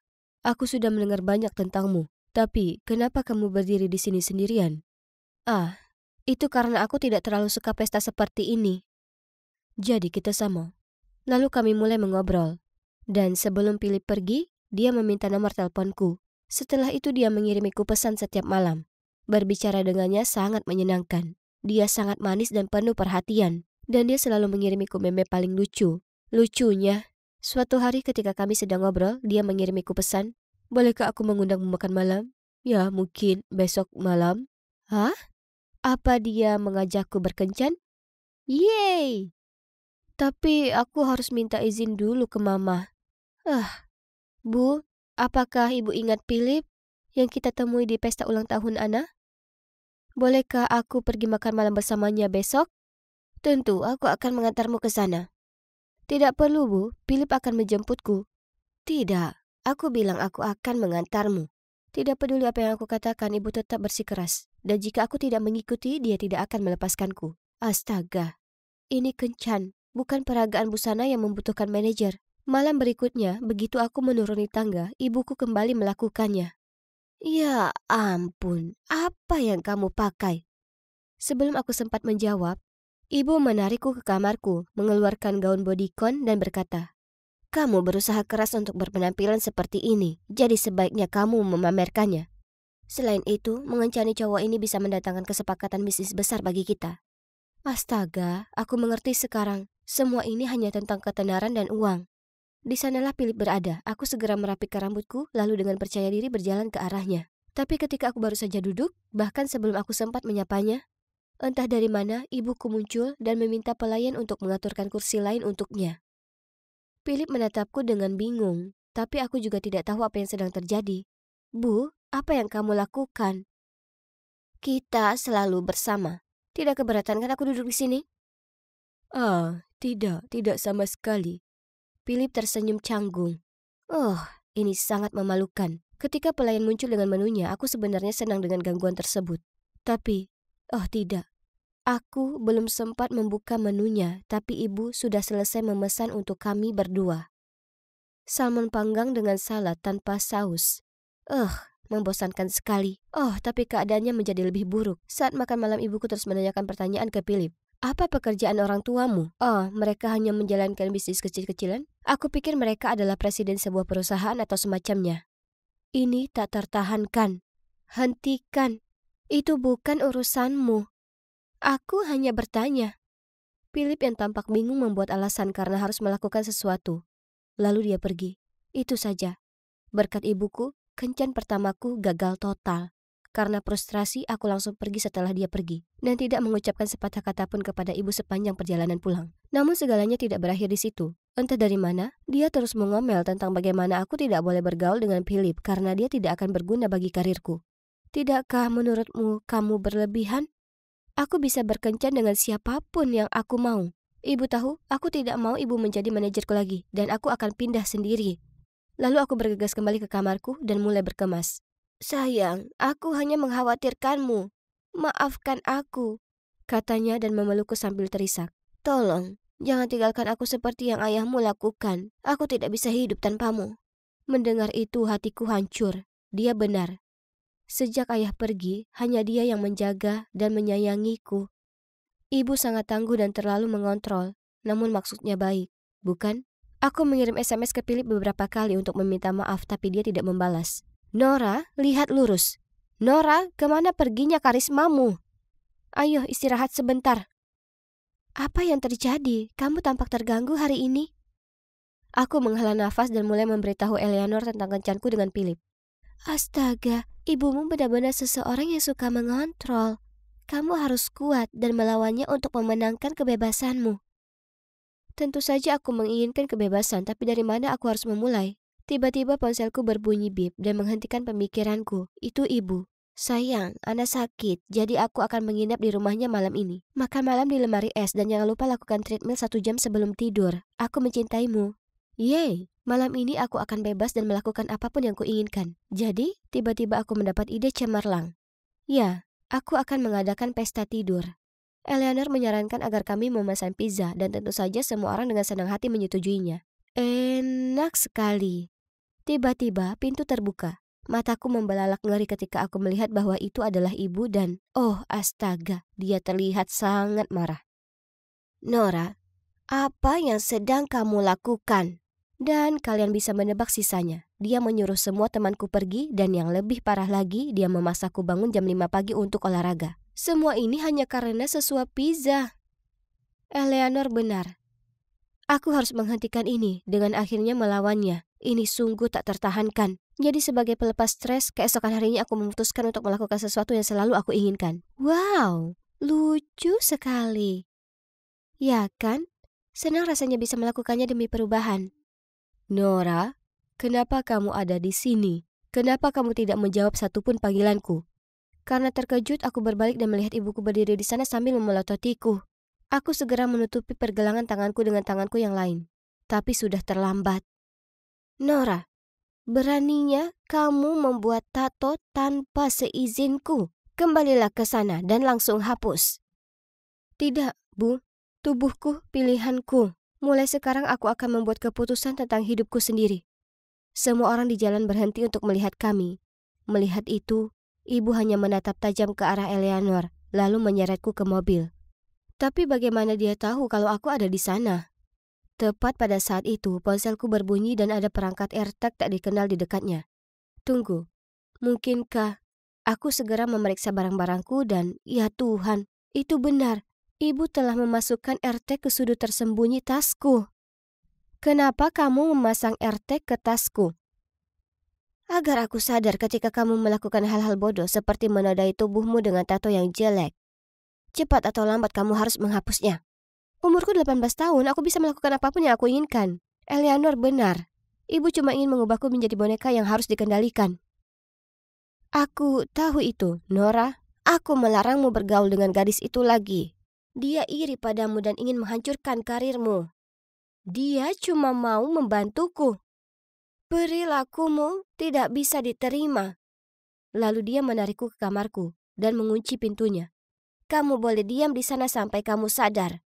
Aku menggedor pintu dan berteriak sampai suaraku serak, tapi tidak ada gunanya. 3 hari berlalu. Ibu masih membawakanku makanan, tapi dia menolak mengeluarkanku. Oh, tidak. Apakah dia ingin menahanku di sini selamanya? Aku buru-buru menelpon Eleanor untuk meminta bantuan, tapi tidak berhasil. Kenapa dia tidak menjawab teleponnya? Lalu tiba-tiba aku melihat sebuah artikel yang melaporkan bahwa seorang model telah berbicara tentang bagaimana Eleanor telah menipunya untuk mencuri tempat vedetnya untuk pertunjukan desainer terkenal yang akan datang. Dan model itu adalah aku. Mustahil. Itu tidak terjadi sama sekali. Dan aku belum pernah berhubungan dengan pers. Lalu sebuah pikiran terlintas di benakku. Mama, itu benar. Sebagai manajerku, dia pasti mengatakan ini kepada media untuk mencemarkan nama baik Eleanor. Sementara, Eleanor pasti mengira akulah yang melakukan semua ini. Tidak heran dia mengabaikan panggilanku. Marah dan kecewa dengan kelakuan ibu, aku memutuskan untuk curhat di Twitterku. Tak disangka, hanya dalam 20 menit, postinganku dibagikan dengan cepat dan hashtag Rescue Nora berada di urutan teratas pencarian. Namun kemudian ibu dengan marah masuk dan menyita ponselku. Jangan berharap seseorang datang ke sini dan menyelamatkanmu. Keesokan paginya aku dibangunkan oleh suara keras yang datang dari luar. Hah? Apa yang sedang terjadi? Aku pergi ke jendela dan melihat kerumunan orang memegangi tanda bertuliskan, "Bebaskan Nora dan biarkan Barbie keluar." Tapi tunggu dulu. Aku melihat beberapa wajah yang aku kenal. Eleanor dan Philip. Mereka memegang papan besar bertuliskan, "Kami ingin melihat Nora." Akhirnya karena tekanan massa, ibuku terpaksa melepaskanku. Sejujurnya aku berterima kasih kepada orang-orang yang mendukungku, terutama Eleanor dan Philip. Berkat mereka, aku akhirnya berani mematahkan kendali dan cengkraman ibuku yang tidak masuk akal dan menjadi diriku sendiri. Jadi, aku memutuskan untuk pindah ke tempatku sendiri. Sedangkan ibuku, aku ingin memaafkannya tapi itu sulit. Aku hanya berharap dia menyadari kesalahannya, lalu kami bisa mencoba membangun kembali hubungan kami. Oh, dan satu lagi. Mulai sekarang aku tidak akan memutihkan rambutku hanya untuk mendapatkan rambut boneka seperti dulu. Aku memutuskan untuk mempertahankan warna rambut alamiku. Ini mungkin mempengaruhi karir modelingku, tapi memang begitu. Ini rambut alamiku, dan aku menyukainya. Bagaimanapun, seperti yang bisa kalian lihat, hidup ini menyenangkan karena aku memiliki sahabatku Eleanor dan pacarku Philip di sisiku.